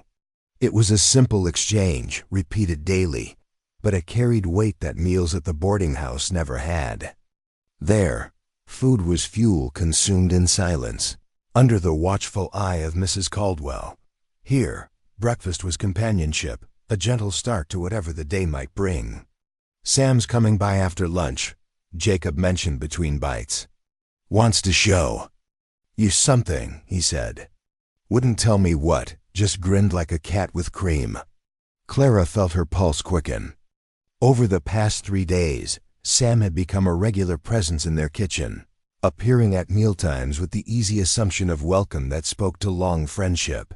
With Jacob, he helped with tasks that required 2 hands, shared news from around town, and filled the house with the kind of easy conversation Clara had never experienced. But there had been something building between them, an awareness that made her conscious of every movement when he was near. Yesterday, he had reached around her to retrieve a pot from the high shelf, and the brief moment when his arm had brushed her shoulder had left her breathless in a way that had nothing to do with surprise. "Did he say what kind of something?" Clara asked, trying to keep her voice casual. Jacob's eyes twinkled with mischief. "The kind that requires you to wear your sturdiest shoes and have an open mind." After lunch, Clara found herself pacing the kitchen, alternately checking her reflection in the window and rearranging items that didn't need rearranging. When Sam's familiar knock came at the door, she took a deep breath and smoothed her skirts before answering. He stood on the doorstep with his hat in his hand, dressed in clean work clothes and wearing an expression of nervous excitement that she had never seen before. Behind him, the autumn afternoon painted everything in shades of gold and amber, and the air carried the scent of wood smoke and dying leaves. "Ready for your first lesson?" he asked. Clara's stomach fluttered. "Here? Now? No better time than the present." He gestured toward the barn that stood behind Jacob's house, its weathered walls warm in the afternoon sun. "Jacob's given us permission to use the hayloft. It's got good floors and plenty of space." The barn was larger inside than Clara had expected, with stalls for the horses Jacob kept for his business and a hayloft accessible by a sturdy wooden ladder. Sam climbed up first, then extended his hand to help her up the final rungs. His grip was strong and sure, and Clara found herself trusting his ability to catch her if she stumbled. The loft had been cleared of hay except for bales stacked around the perimeter, creating an open space perhaps 20 feet square. The floorboards were worn smooth by years of use, and late afternoon light streamed through the open loft door, illuminating motes of dust that danced in the air like tiny spirits. "It's perfect," Clara breathed, then immediately felt foolish for her enthusiasm. "But," Sam was smiling, "that's what I hoped you'd think. Now before we start, I want you to try something for me."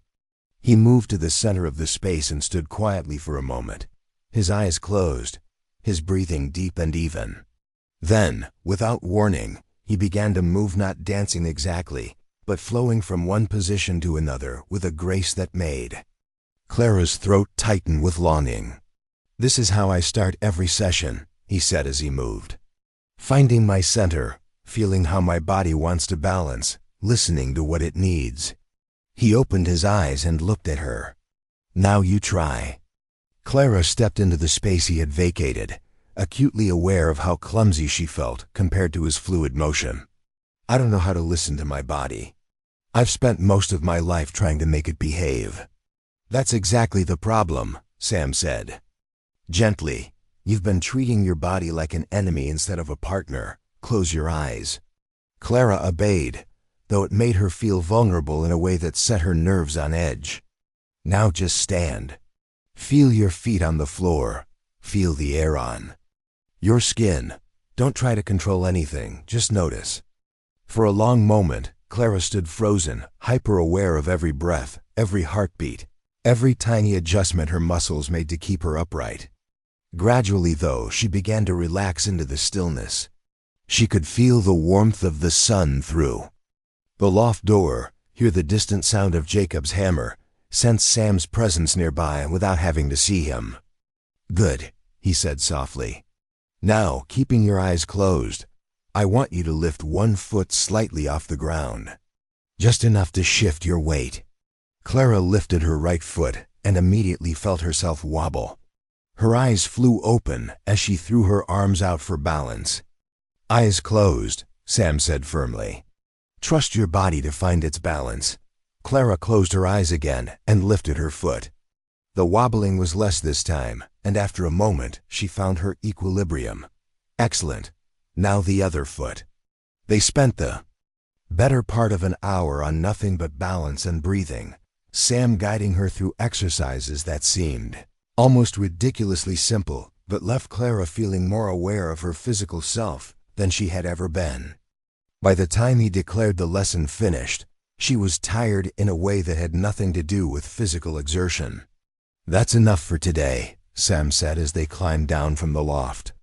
"Tomorrow we'll work on walking." "Walking?" Clara laughed. "I've been walking for 17 years.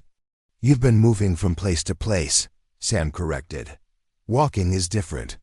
Walking is intentional."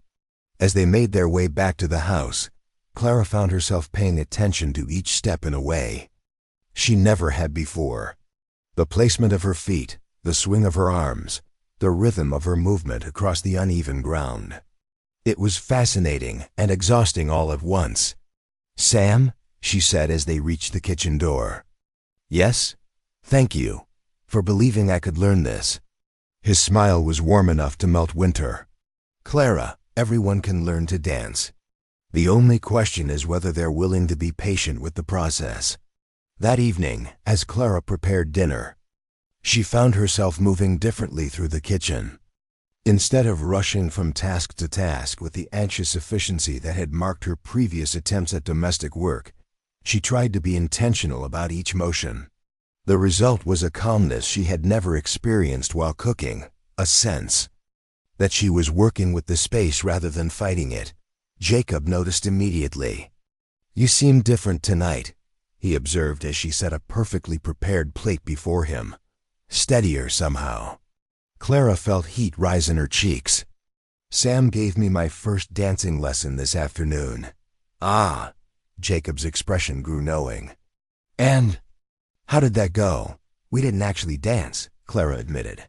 "We just stood and breathed and practiced balancing on one foot," Jacob chuckled. "That sounds like Sam's approach. Martha always said he thought too much, but I think it serves him well when he's teaching. Takes the mystery out of things, breaks them down into pieces a person can manage." "Was Martha a good dancer?" Jacob's face softened with memory. "Lord, yes, light as a feather on her feet and graceful as a swan. Used to say that dancing was just walking to music, but when I watched her move ... double quotes, he shook his head. It was poetry." "Did you dance with her at the Saturday socials?" "Every dance. Every week for 32 years. Jacob's voice carried a weight of loss that made Clara's chest ache. "Haven't been to one since she passed.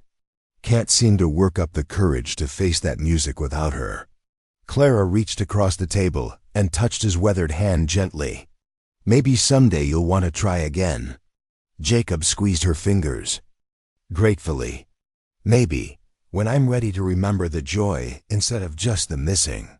The next afternoon brought Clara's second lesson, and this time Sam was true to his word about walking. He had her traverse the length of the loft repeatedly, paying attention to how she placed each foot, how she held her shoulders, how she moved her arms. "Think of it as a conversation between your feet and the floor," he said as she practiced. "Each step should have intention behind it, not just forward momentum." It was harder than Clara had expected. Walking with conscious intention required a level of awareness that made her feel like she was learning to use her body for the first time. But gradually, she began to understand what Sam meant. Instead of simply covering ground, she was moving through space with purpose. "Better," Sam said as she completed another length of the loft. "Much better. Now I want you to try something." He positioned himself across from her, about 10 feet away. "Walk toward me, but this time, let the music guide your steps." "What music?" Clara asked, looking around the empty loft. Sam tapped his chest. "The music is here. Everyone has it, the rhythm of their heartbeat, the tempo of their breathing. Find yours." Clara closed her eyes and tried to listen to her internal rhythm. At first, all she could hear was the thundering of her pulse, driven by nervousness and exertion. But as she stood quietly, she began to sense something deeper, a steadier beat that seemed to rise from her very bones. When she opened her eyes and began to walk, something was different. Her steps fell naturally into the rhythm she had discovered, and for the first time since the lessons began, movement felt natural rather than forced. "There," Sam said softly as she reached him. "There's your dance." Clara looked up at him in wonder. "That's it? That's dancing?" "That's the foundation of dancing. Everything else is just elaboration." The third lesson introduced Clara to the concept of leading and following. Sam demonstrated how one person could guide another's movement. Through subtle pressure and direction, how two people could move together as a single unit. "The key," he explained as he took her hand, "is communication without words. I tell you where we're going through touch, and you tell me what you need through response. Clara's initial attempts were disasters of crossed signals and confused footwork. She stepped on Sam's feet repeatedly, zigged when she should have zagged, and generally proved that her reputation for clumsiness was well earned. But Sam was infinitely patient. When she stumbled, he steadied her. When she lost the rhythm, he helped her find it again. When frustration brought tears to her eyes, he simply stood quietly until she was ready to continue. "I'm hopeless," Clara said after a particularly graceless collision that left them both off balance. "You're learning," Sam corrected. "There's a difference, is there? Because it feels like I'm just finding new ways to make mistakes." Sam was quiet for a moment, considering his response. When he spoke, his voice carried a weight of understanding that made Clara look up from her examination of the floor. "When I first lost my arm," he said, "I spent months trying to do everything exactly the way I had before. Trying to force my body to work like it used to, getting angry when it couldn't. And the harder I fought against what had changed, the clumsier I became." Clara nodded, recognizing the frustration he described. "It wasn't until Jacob suggested I stop trying to dance the way two-armed people dance and start figuring out how one-armed people dance that things began to change. I had to accept that my dancing would be different, but different doesn't mean worse." "What does it mean?" Sam smiled.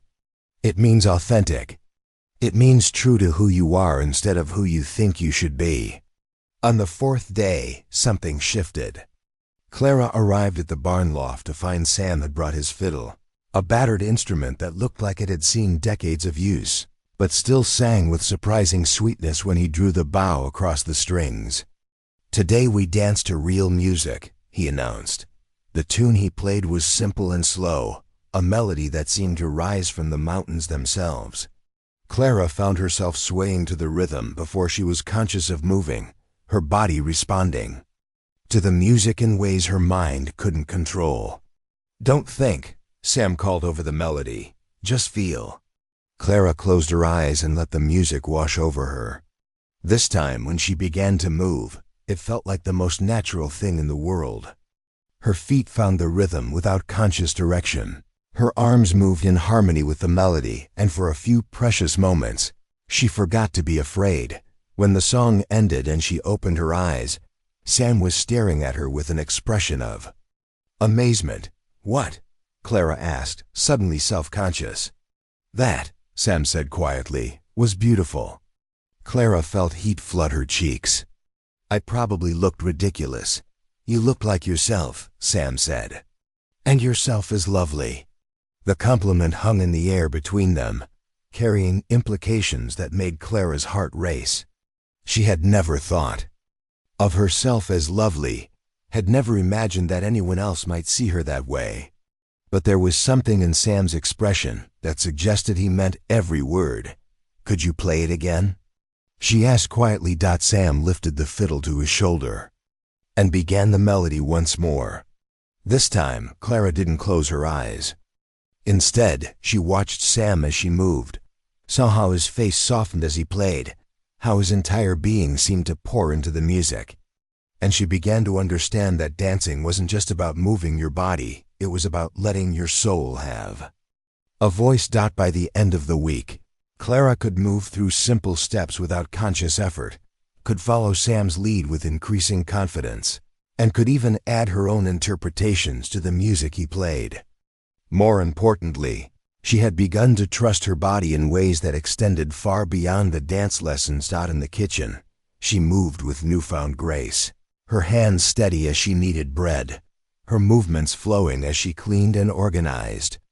The anxious tension that had made her clumsy for so long was gradually being replaced by a quiet confidence that came from understanding her own physical capabilities.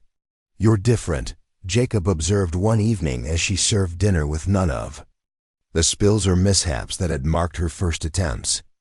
"Calmer, more sure of yourself." Clara smiled as she took her seat across from him. "I'm learning to trust myself instead of fighting myself. Sam's a good teacher." "He is." Clara paused, then added quietly, "He makes me feel like I might actually Be capable of beautiful things. Jacob studied her with the shrewd eyes of a man who had lived long enough to recognize love in its early stages. And how do you feel about that? Clara considered the question seriously. How did she feel about the growing warmth she experienced whenever Sam was near? About the way her pulse quickened when he took her hand to demonstrate a new step? About the dreams that had begun to feature his smile and the sound of his laughter? Terrified, she finally admitted, and hopeful, and more alive than I've ever been. Jacob nodded as if this was exactly the answer he had expected. That sounds about right for falling in love. The words hung in the air like a challenge, and Clara felt her world shift slightly on its axis. Was that what this was? This constant awareness of Sam's presence, this longing to please him, this sense that she was becoming someone new under his patient guidance. Is it that obvious? She asked. Jacob's laugh was gentle. To everyone but Sam, I'd say. He's a good man, Clara, but he's cautious. Been hurt before, and loss makes a person careful about hoping for too much. What kind of hurt? Jacob hesitated, then seemed to decide she had a right to know.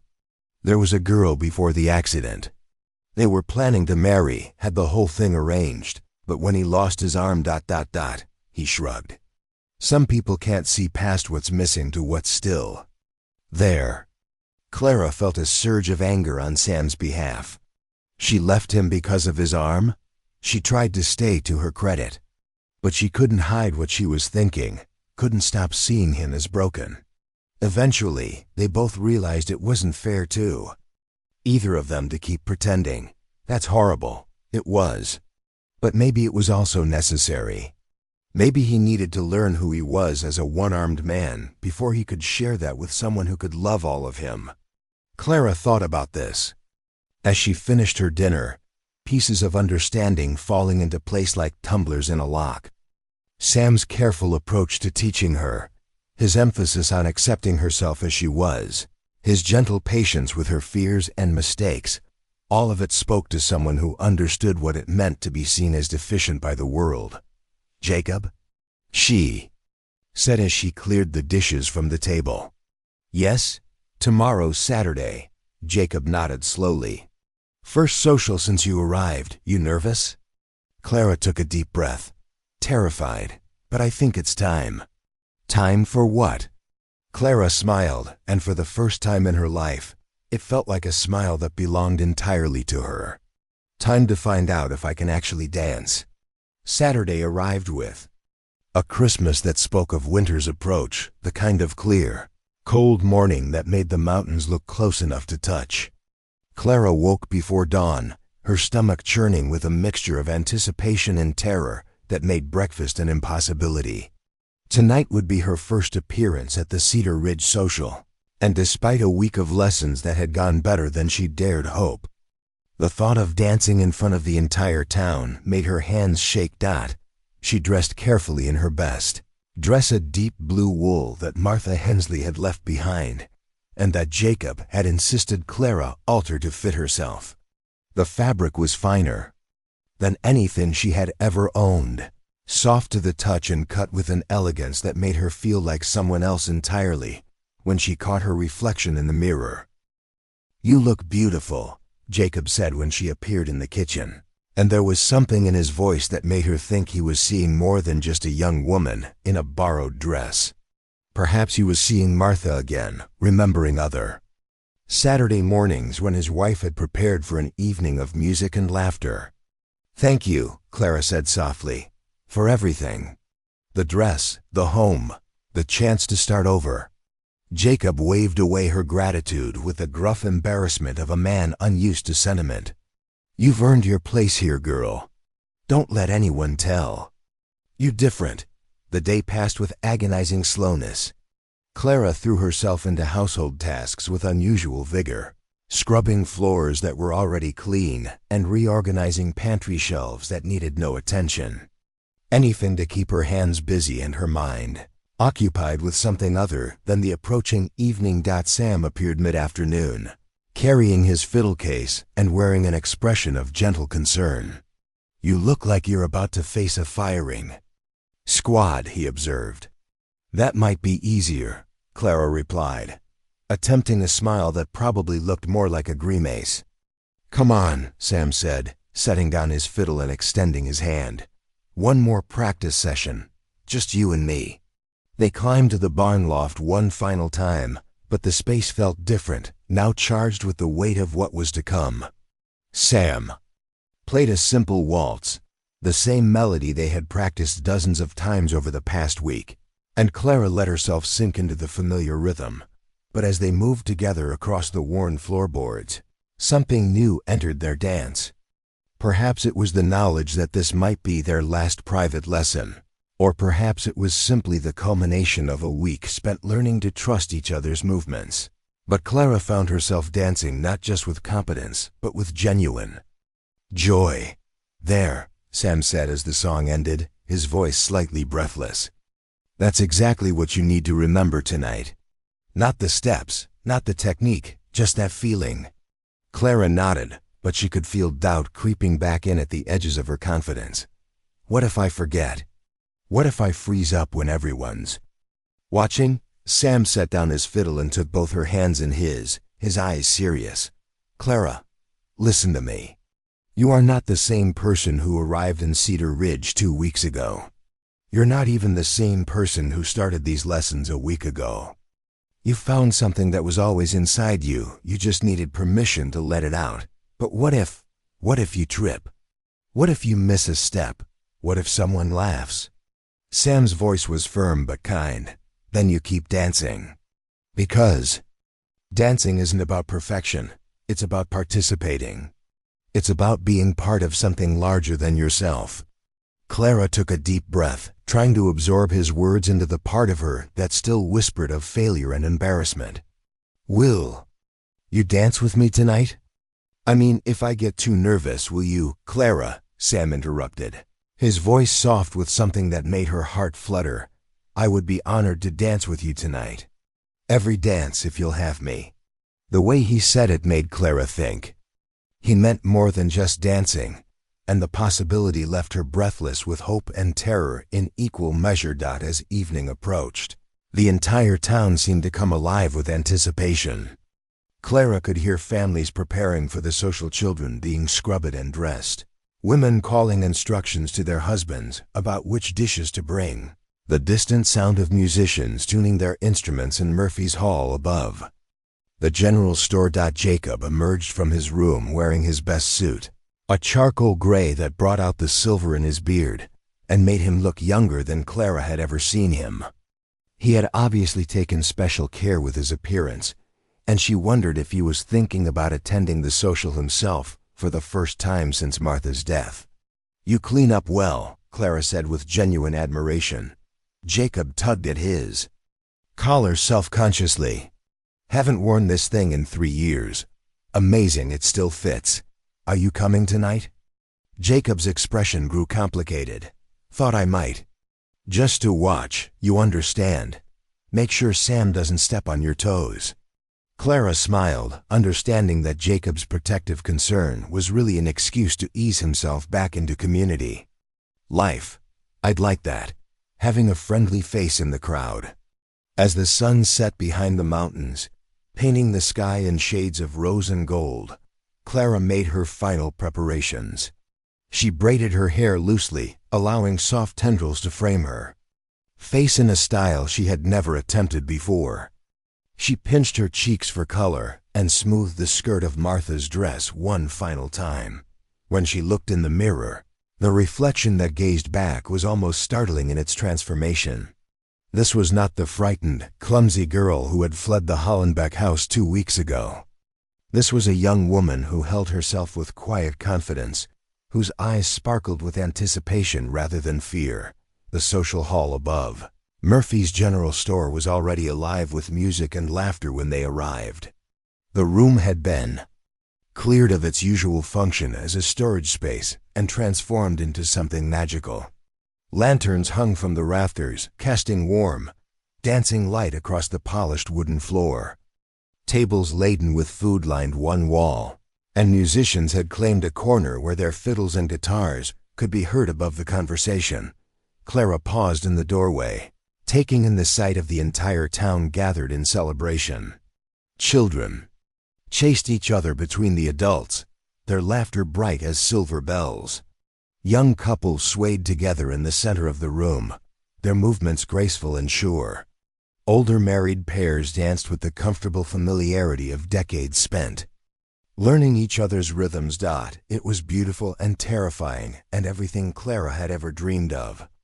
"Breathe," Sam murmured beside her, his hand warm and steady at the small of her back. Clara inhaled deeply, catching the scents of pine boughs and beeswax candles, and the hearty food that spoke of families sharing their best with neighbors.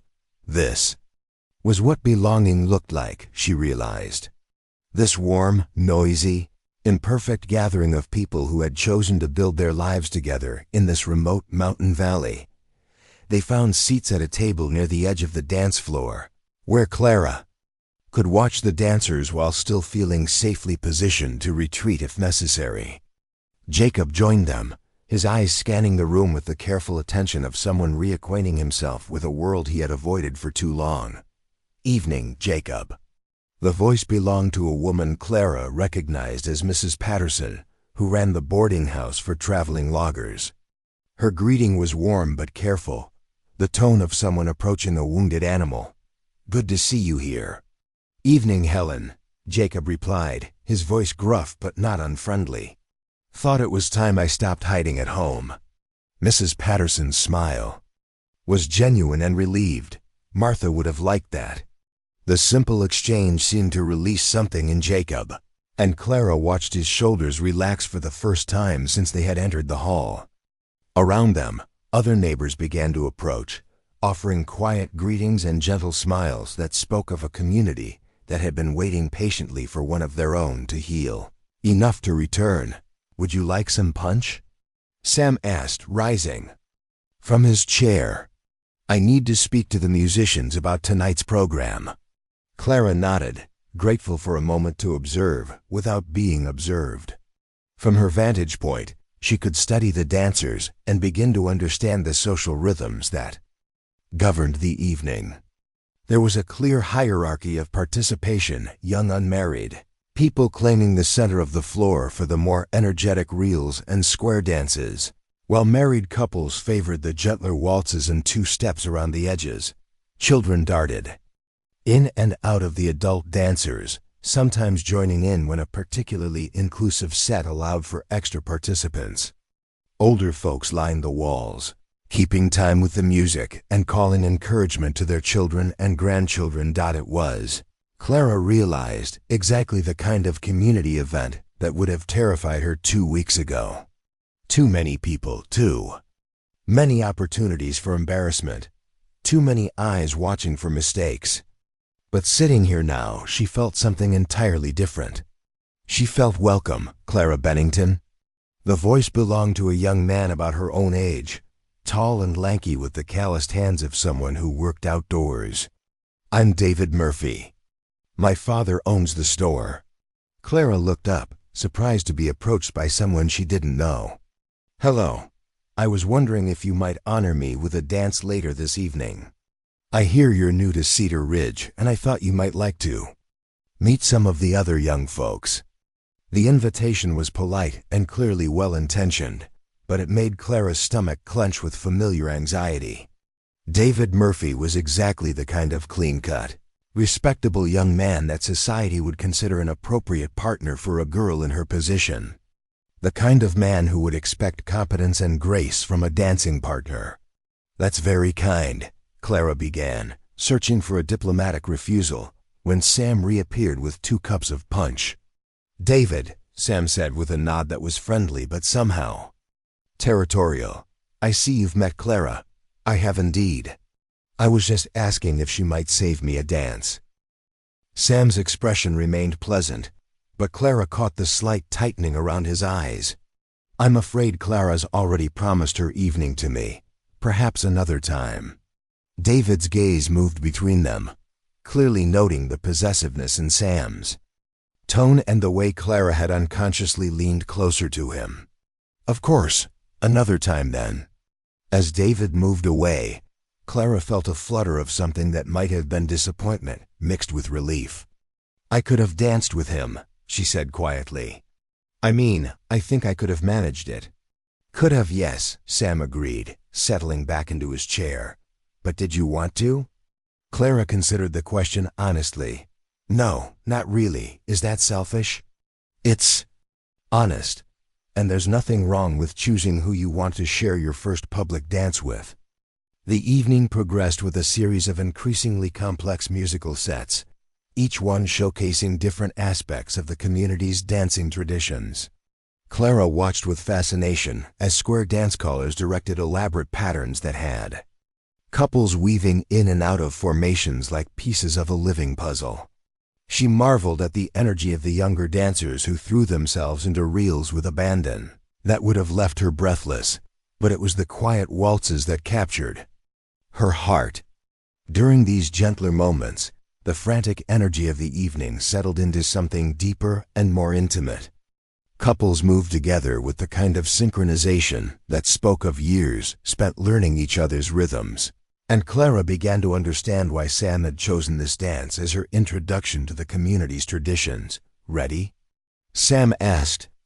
As the musicians struck up a waltz she recognized from their practice sessions, Clara's heart hammered against her ribs, but she nodded and allowed him to lead her onto the floor. The polished boards felt different under her feet than the rough planks of the barn loft, and the presence of other couples required an awareness of space and movement that practice had not fully prepared her for. But as Sam's arm settled around her waist and his hand clasped hers, the familiar comfort of their partnership reasserted itself. He led her into the opening steps with the same patient confidence he had shown during their lessons, and Clara found herself following his guidance without conscious thought. The first few measures were tentative, both of them adjusting to the public nature of their dance. But gradually, Clara felt herself relaxing into the music, allowing the melody to guide her movements the way Sam had taught her. She was dimly aware of other couples moving around them, but her world had narrowed to the space between herself and Sam, to the gentle pressure of his hand guiding her through the familiar pattern. "You're doing beautifully," Sam murmured as they turned together through a series of graceful spins. Clara looked up into his face and saw something there that made her breath catch. It was more than pride in her progress, more than the satisfaction of a teacher watching a student succeed. It was the look of a man seeing someone he cared about discover her own strength, and it was more intoxicating than any compliment she had ever received. As the waltz drew to a close, Clara realized that something fundamental had shifted. She was no longer the girl who had arrived in Cedar Ridge, afraid of her own shadow. She was someone who could move with grace and confidence, someone who could trust her body to carry her through challenges she had once thought impossible. But more than that, she was someone who was falling in love with a man who saw her not as a project to be fixed, but as a person worthy of patient teaching and gentle care. The music ended, and for a moment they stood together in the center of the floor, neither wanting to break the spell of their shared accomplishment. Around them, other couples were beginning the next dance, but Clara was barely aware of the activity. "Thank you," she said softly, though the words seemed inadequate for what she was feeling. "Thank you for trusting me," Sam replied, his voice rough with emotion she didn't quite understand. They danced twice more that evening, once to a gentle two-step that allowed for conversation, and once to another waltz that felt even more magical than the first. Clara was aware of eyes watching them, of whispered conversations that probably centered on the town's newest resident and her unexpected partnership with the blacksmith's one-armed assistant. But for the first time in her life, the attention of others didn't fill her with dread. Instead, she felt proud to be seen dancing with Sam, proud to be part of this community gathering, proud to be herself without apology or shame. As the evening wound down and families began gathering their sleepy children for the journey home, Clara found herself reluctant to leave. The social hall had become a place of transformation for her, the site where she had discovered that she could be graceful and confident and worthy of admiration. Walk you home? Sam asked as they collected their coats. Clara nodded, though she wished the evening could continue indefinitely. Outside, the mountain air was sharp with the promise of snow, and stars scattered across the sky like diamonds dropped on black velvet. Their footsteps echoed on the frozen ground as they made their way down the main street toward Jacob's house. "Clara," Sam said as they paused at the front gate, his voice carrying a weight that made her turn to face him fully. "Yes? I want you to know something. When I started teaching you to dance, I thought I was helping someone learn a skill. But what I discovered was ... double quotes. He paused, searching for words. What I discovered was someone who had been hiding her light under fear for so long that she'd forgotten how bright she could shine." Clara felt tears prick at the corners of her eyes. "Sam, let me finish," he said gently. "Tonight, watching you dance, seeing you discover your own grace, it was one of the most beautiful things I've ever witnessed. And I want you to know that whatever happens, you should never again let anyone convince you that you're anything less than extraordinary." The words hung in the cold air between them, carrying implications that made Clara's heart race with possibility and terror. She could see in Sam's expression that he wanted to say more, that there were feelings struggling to find voice in the space between friendship and something deeper. "Sam," she whispered, stepping closer to him in the silver moonlight. He reached up with his good hand and gently touched her cheek, his fingers warm against her skin. "Clara, The sound of the front door opening interrupted whatever he had been about to say. Jacob appeared on the porch, his expression carefully neutral, as he took in the scene of two young people standing very close together in his front yard. "Evening's getting cold," he observed mildly. "Might want to come inside before you both catch your death." Sam stepped back, his hand falling away from Clara's face, and she immediately missed the warmth of his touch. "Good night, Clara," he said formally. "Thank you for a wonderful evening." "Good night, Sam," she replied, her voice barely above a whisper as she watched him walk away into the darkness.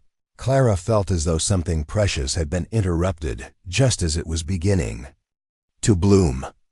But she also felt a certainty that whatever was growing between them was too strong to be stopped by something as simple as an interrupted moment. Inside the house, Jacob busied himself banking the fire while Clara hung up her coat and smoothed her hair. The silence between them was comfortable but charged with unspoken observations. "Did you have a good time tonight?" Jacob asked finally. "Yes," Clara said, and realized that it was perhaps the first time in her life she could say those words with complete honesty. "I had a wonderful time." Jacob nodded, his expression thoughtful. "Sam's a good man." "Yes," Clara agreed, "he is. And you're a good woman. Don't let anyone tell you different." Clara smiled, feeling the truth of his words settle into her bones like warmth from a fire. "I won't." As she climbed the stairs to her room, Clara caught her reflection in the hallway mirror and paused. The woman looking back at her was someone she was still learning to recognize: confident, graceful, worthy of love and admiration. It had taken a one-armed blacksmith and a patient teacher to help her find this version of herself. But now that she had discovered her, Clara was determined never to lose her again. Tomorrow would bring new challenges, new opportunities to practice the confidence she had found on the dance floor tonight. But for now, it was enough to know that she had danced, that she had been beautiful, and that somewhere in the darkness a good man was walking home with the memory of holding her in his arms. Outside her window, the mountains stood sentinel against the star-filled sky, and Clara fell asleep to the memory of music and the promise of possibilities yet to be explored. November arrived in Cedar Ridge like an unwelcome guest who refused to leave. Snow began falling on a Tuesday and didn't stop for 3 days, blanketing the mountain valley in silence so complete it seemed to muffle even thoughts. Clara woke on the 4th morning to a world transformed, where familiar landmarks had vanished beneath drifts that reached the windowsills and the pine trees stood like white sentinels against a sky the color of pewter. The weather trapped everyone indoors, creating an enforced intimacy that brought both blessing and challenge.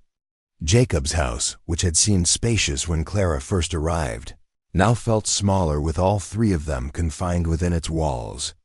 Sam had taken shelter there during the storm's worst fury, unable to make the trek to his own cabin on the far side of town, and the arrangement had settled into something that felt both natural and charged with unspoken possibilities. Clara found herself hyper-aware of every interaction, every glance, every accidental brush of hands as they moved around each other in the confined space. The moment from Saturday night, Sam's almost declaration, the tenderness in his touch, the weight of words left unspoken hung between them like a held breath, creating an undercurrent of tension that made even simple conversations feel loaded with meaning. "Can't remember the last time we had snow this early," Jacob observed over breakfast, his coffee steaming in the chill air that seemed to seep through every crack in the walls despite the constantly burning fire. "Usually we don't see weather like this until after Christmas." Sam nodded, breaking his biscuit with careful precision. "Old-timers say early snow means a hard winter. Could be trapped up here for weeks at a time once the real storms hit."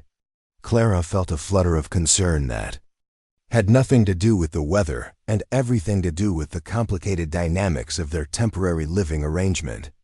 3 days of forced proximity had made clear just how strong her feelings for Sam had become, and she suspected the feeling was mutual based on the way she caught him watching her when he thought she wasn't looking, but it had also revealed the careful boundaries Jacob maintained around their relationship, the protective vigilance of a man who understood the vulnerability of Clara's position and the importance of preserving her reputation in a small town where gossip traveled faster than bad news.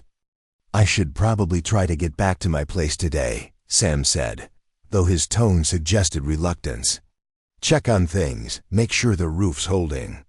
"Roads aren't clear yet," Jacob pointed out, "and there's more snow coming. You can see it in the clouds." Clara looked out the window at the leaden sky and felt her heart sink. She had grown accustomed to Sam's presence in ways that surprised her. The sound of his voice in the morning, his help with heavy lifting around the house, the way he made Jacob laugh with stories from his work at the forge. More than that, she had begun to hope that the intimacy forced by the storm might finally create an opportunity for the conversation that had been interrupted Saturday night. "I don't mind the company," Jacob added, his tone carefully neutral. "House feels more lively with extra folks around." Sam's gaze met Clara's across the table, and she saw her own conflict reflected in his eyes. The desire to stay ward with the practical concerns of propriety and responsibility, creating a tension that made the air between them feel electric. "Maybe one more day," Sam said finally, "just to be safe." The decision settled over them like another blanket of snow, muffling the sharp edges of uncertainty while adding weight to everything left unsaid. Clara threw herself into domestic tasks with unusual intensity, using physical activity to channel the restless energy that seemed to build whenever Sam was near. She reorganized the pantry shelves that had already been organized twice since the storm began. She mended clothes that barely needed mending. She baked bread they didn't really need and soup they couldn't finish. "You're going to wear a hole in those floorboards," Jacob observed as she paced the kitchen for the 3rd time in an hour, ostensibly looking for something to clean. "I'm just trying to stay busy," Clara said, though she could hear the edge of frustration in her voice. "Busy one thing, frantics another." Jacob set down his newspaper and studied her with the shrewd eyes of a man who had lived long enough to recognize the symptoms of a woman in love. "Might help to talk about whatever's eating at you." Clara felt heat rise in her cheeks. "I don't know what you mean." "Sure you do. Same way I know that Sam's been staring out that window like he's trying to read the future in the snowdrifts, and that both of you keep starting conversations you don't finish." Jacob's voice was gentle but firm. I may be old, but I'm not blind. Before Clara could respond, Sam appeared in the kitchen doorway, his hair damp from washing and his shirt rolled up at the sleeves despite the cold. The sight of him made Clara's pulse quicken in ways that had nothing to do with surprise and everything to do with the growing attraction she could no longer deny. "Coffee's fresh," she said quickly, moving toward the stove to pour him a cup in, grateful for the excuse to turn away from his knowing gaze. "Thank you."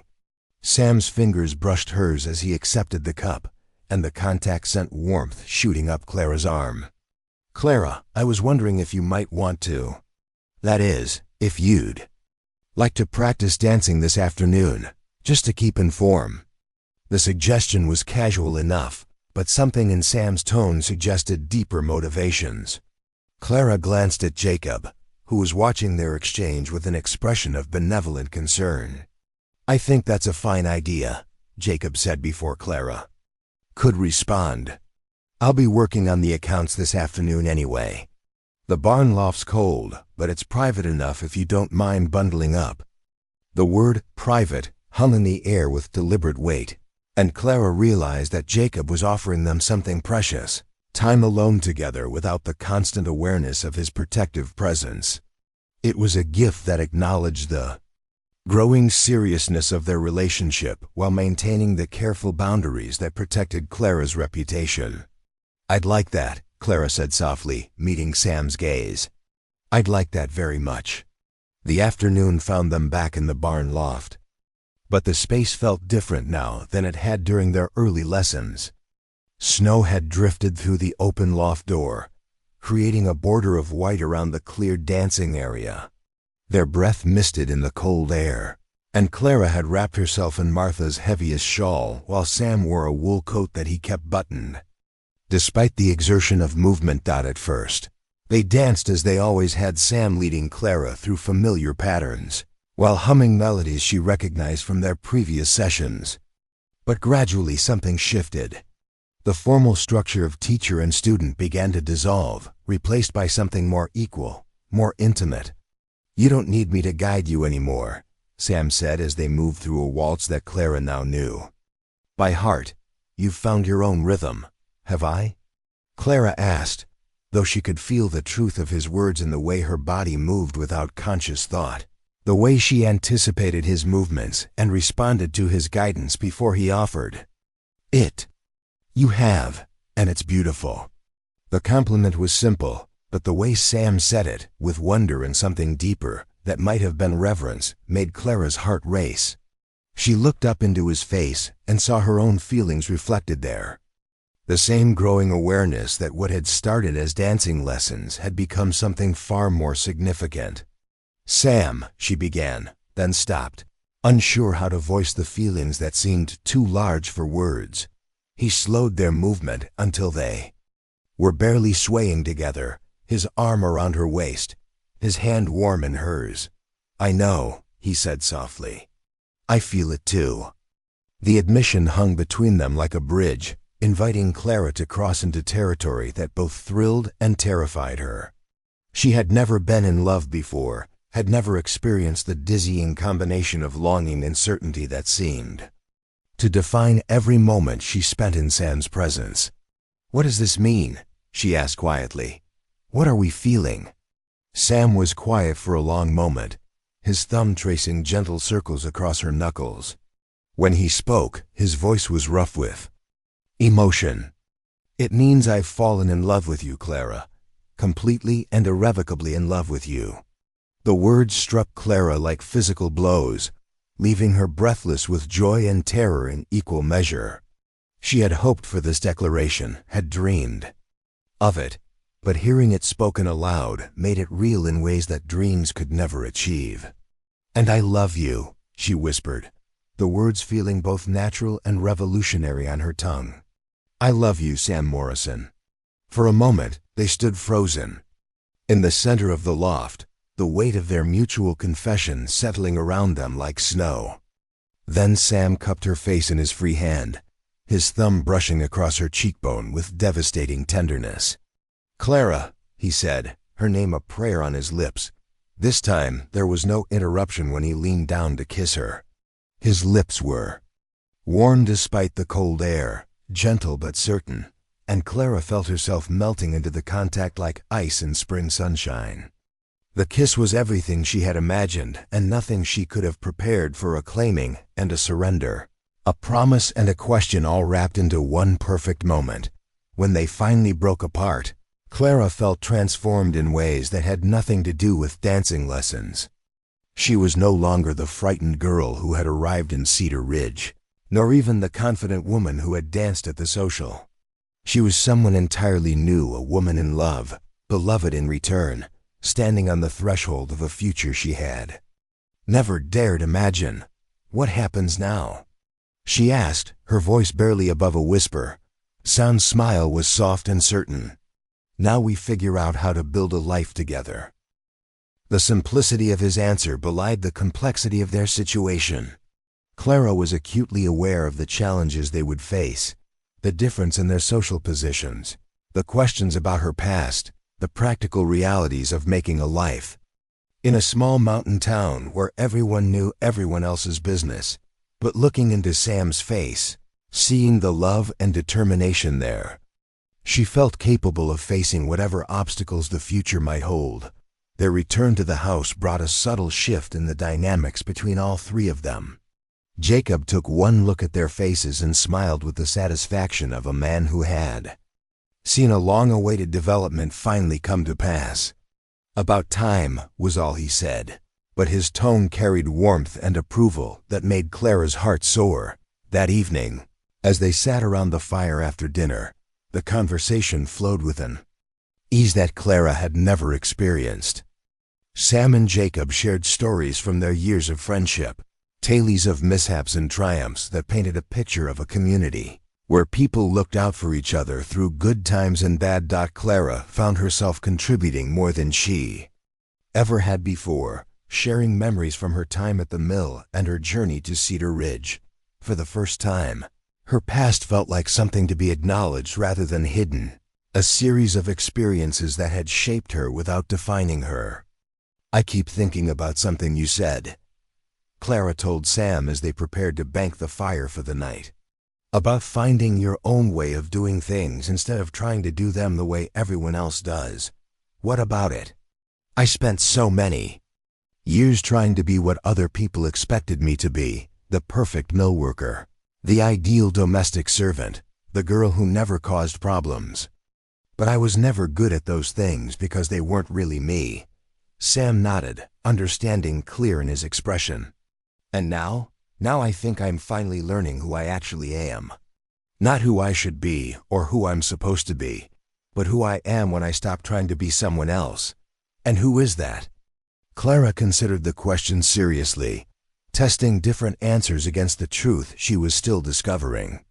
"Someone who can dance," she said finally. "Someone who can love and be loved. Someone who belongs here." The next morning brought clear skies and the kind of brilliant sunshine that made fresh snow sparkle like crushed diamonds. The storm had passed, leaving the world clean and new, and Sam could no longer postpone his return to his own cabin. Clara helped him gather his things, her heart heavy with the knowledge that their enforced intimacy was coming to an end. The past few days had been a glimpse of what their future together might look like, and she was reluctant to let go of that vision. "I'll come by tomorrow," Sam promised as he shrugged into his heavy coat. "We can talk about what comes next." Clara nodded, understanding that what comes next encompassed far more than just their relationship. In a town like Cedar Ridge, declarations of love led to expectations of marriage, and marriage required practical considerations like where they would live and how they would support themselves. "Clara," Sam said as he paused at the door, his voice carrying a weight that made her look up from her study of the floor. "I want you to know that I understand what I'm asking of you. Marrying a one-armed blacksmith's assistant isn't what most women dream of." Clara felt a surge of fierce protectiveness that surprised her with its intensity. "Sam Morrison, if you think I'm most women, then you haven't been paying attention." His smile was radiant. No, you're definitely not most women. You're extraordinary. After Sam left, Clara found herself restless and unable to concentrate on her usual tasks. The house felt empty without his presence, and she caught herself listening for the sound of his voice or his footsteps on the porch. Missing him already? Jacob asked, not looking up from the harness he was mending. Is it that obvious? Only to someone who remembers what it feels like to be newly in love. Jacob's expression grew distant with memory. Martha and I went through something similar when we first met. Couldn't stand to be apart for more than a few hours at a time. How did you know? Clara asked. That she was the one, I mean. How did you know you wanted to spend your life with her? Jacob was quiet for a long moment, his hand still on the leather he was repairing. I knew because being with her made me want to be a better man than I was. Not because she demanded it or expected it, but because she saw something in me that I didn't even know was there, and I wanted to live up to her vision of who I could be. Clara felt a recognition so strong it took her breath away. That was exactly how Sam made her feel, not like she needed to change who she was, but like she could become the best version of herself. Does Sam make you feel that way? Jacob asked gently. Yes, Clara said without hesitation. He makes me feel like I could be someone worth loving. You already are someone worth loving, Jacob said firmly. Sam just helped you see it. The conversation stayed with Clara throughout the day, adding weight to feelings that were already transforming from the giddy excitement of new love into something deeper and more enduring. By the time Sam appeared at their door the next evening, she had reached a certainty that surprised her with its clarity. I've been thinking, she said before he could even remove his coat. About what? About what you said yesterday. About building a life together. Clara took a deep breath, gathering courage for words that would change everything. I want that, Sam. I want to build a life with you. Sam's face lit up with joy so pure it was almost painful to witness. Clara, are you saying? I'm saying. Yes, she interrupted, laughing at his stunned expression. Before you ask properly, before you have time to second-guess yourself or worry about whether I'm certain, I'm saying yes. And then Sam was kissing her again, right there in Jacob's kitchen, with the older man watching from his chair by the fire and wearing the satisfied expression of a matchmaker whose plans had come to fruition. When they finally broke apart, Sam rested his forehead against hers, his breathing unsteady. I love you, Clara Bennington. I love you too, Sam Morrison. And I can't wait to become Clara Morrison. Outside, the wind picked up, rattling the windows and promising more snow to come. But inside Jacob's kitchen, 3 people sat around the fire and planned a wedding, their voices warm with affection and hope for a future that looked brighter than any of them had dared imagine. Winter was coming to Cedar Ridge, but Clara no longer feared the cold. She had found her home, her purpose, and her heart's desire all in one remarkable man who had taught her that the most beautiful dancing came not from perfection, but from learning to move with grace through whatever steps life required. And as she fell asleep that night, Clara's dreams were filled with music and movement, with the promise of spring and the certainty that some stories, the very best ones, begin with someone believing you're worth teaching to dance. Spring arrived in Cedar Ridge with an explosion of wildflowers and the sound of church bells echoing off the mountain walls. Clara stood before the mirror in her bedroom, her hands trembling as she fastened the pearl buttons of her wedding dress cream silk that Mrs. Patterson had helped her sew during the long winter months. 6 months had passed since that snowy evening when she and Sam had pledged their hearts to each other. 6 months of planning, of learning to navigate the delicate social expectations of a small mountain community, of growing deeper in love with each passing day. You look radiant, said Sarah Hensley, Jacob's niece, who had arrived from Denver the week before to serve as Clara's attendant. At 19, Sarah possessed the easy confidence that came from growing up in a loving family, and she had embraced Clara like a long-lost sister. Clara studied her reflection, searching for traces of the frightened girl who had once slept on church steps. That person seemed like a character from someone else's story now. The woman in the mirror stood tall, her dark hair crowned with spring violets, her eyes bright with joy and certainty. "I never thought I'd have this," Clara whispered, touching the delicate lace at her throat, a gift from Sam that had belonged to his grandmother. "What? The dress? The wedding?" "Someone who sees me as I really am and loves what he sees." Downstairs, the small house buzzed with activity. Jacob had insisted on hosting the wedding breakfast, and neighbors had arrived throughout the morning, bearing covered dishes and warm wishes. Through her window, Clara could see Sam standing with Reverend Walsh beneath the apple tree in the back garden, his dark suit making him look more handsome than she had ever seen him. He was speaking with animated gestures, probably sharing one of his stories, and Clara felt her heart swell with pride and anticipation. In a few minutes, she would walk down these stairs and out into that garden to become his wife. The ceremony was simple but perfect. Jacob walked Clara down the makeshift aisle between rows of chairs borrowed from the church, his arms steady beneath her hand. She felt no clumsiness, no fear of stumbling, only the sure knowledge that she was exactly where she belonged. Sam's face lit up when he saw her, his expression so full of love and wonder that Clara felt tears spring to her eyes. When she reached his side, he took her hand with the reverent care of someone handling something precious. "Dearly beloved," Reverend Walsh began, his voice carrying easily in the mountain air, "we gather today to witness the union of Samuel Morrison and Clara Bennington in holy matrimony." The familiar words washed over Clara like music, but it was Sam's eyes that held her attention. In their depths, she saw their entire future: quiet mornings in the kitchen, evenings by the fire, children who would inherit his gentle strength and her newfound confidence.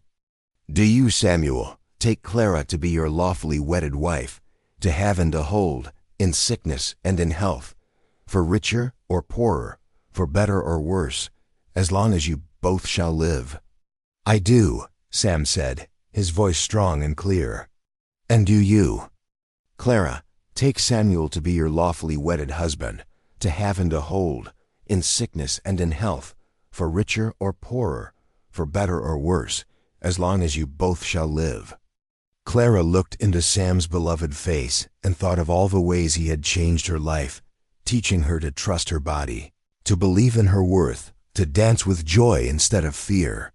"I do," she said, her voice ringing with certainty as Sam slipped the simple gold band onto her finger. Clara felt the last piece of her old self fall away. She was no longer Clara Bennington, the unwanted girl who broke everything she touched. She was Clara Morrison, beloved wife of a man who had seen grace in her clumsiness and helped her find her own rhythm. "You may kiss your bride, Reverend," Walsh announced with a smile. Sam's kiss was gentle and sure, a promise made before their community and God. When they broke apart, the gathered crowd erupted in cheers and applause. But Clara was aware only of her husband's smile, and the weight of the ring on her finger. The celebration that followed was everything a mountain wedding should be. Tables groaned under the weight of food prepared by loving hands. Children ran between the adults, their laughter bright as birdsong. And when the sun began to set behind the peaks, someone produced a fiddle and the dancing began. Clara watched from the edge of the garden as couples took their places for the first set, her heart full but her feet suddenly uncertain. It had been months since she had danced in public, and despite all her progress, the old fears whispered at the edges of her consciousness. "Mrs. Morrison," Sam said, appearing at her side with a formal bow that made her laugh, "would you honor me with a dance?" Clara looked out at the other couples, then back at her husband's patient, encouraging face. This was her moment of choice. She could remain on the sidelines, safe from scrutiny, or she could step into the light and dance with the man who had taught her that grace was not about perfection, but about getting back up each time you fell. "I would be delighted, Mr. Morrison," she said. Taking his offered hand, they moved onto the makeshift dance floor as the fiddle struck up a waltz, the same melody Sam had played during their very first real dance in the barn loft. But this time, Clara felt no anxiety, no fear of making mistakes. She was dancing with her husband at their wedding, surrounded by people who had become family, in the town that had become home. As they spun together under the mountain stars, Clara caught glimpses of familiar faces: Jacob, beaming with paternal pride, Mrs. Patterson dabbing at her eyes with a handkerchief, young David Murphy dancing with Sarah Hensley and looking thoroughly smitten. Happy? Sam murmured as he guided her through a particularly graceful turn. Perfectly, Clara replied, and meant it with every fiber of her being. They danced until the stars came out in full glory, until the children fell asleep in their mother's arms, until only the most dedicated celebrants remained. And when the music finally ended and the last guest departed, Clara and Sam walked hand in hand to their new home, a small cottage Sam had built through the winter months, positioned to catch the morning sun and overlook the valley they both loved. "Thank you," Clara said as they stood on their new front porch, looking out at the lights of Cedar Ridge twinkling below. "For what? For seeing something in me that I couldn't see in myself. For teaching me that I was never really clumsy. I was just dancing to music no one else could hear." Sam pulled her close, his arm secure around her waist. "Thank you for trusting me enough to learn. For being brave enough to try again when you'd been told you'd fail." Clara smiled up at the man who had changed her life by believing she was worth the effort of careful teaching. Tomorrow would bring the ordinary challenges of married life, the daily dance of building a future together. But tonight, under the vast mountain sky, Clara Morrison, formerly Bennington, formerly Unwanted, formerly broken, felt nothing but perfect, complete, and irreversible joy that she had found her rhythm at last. And it was beautiful. Up next, you've got 2 more standout stories right on your screen. If this one hits the mark, you won't want to pass these up. Just click and check them out. And don't forget to subscribe and turn on the notification bell so you don't miss any upload from US.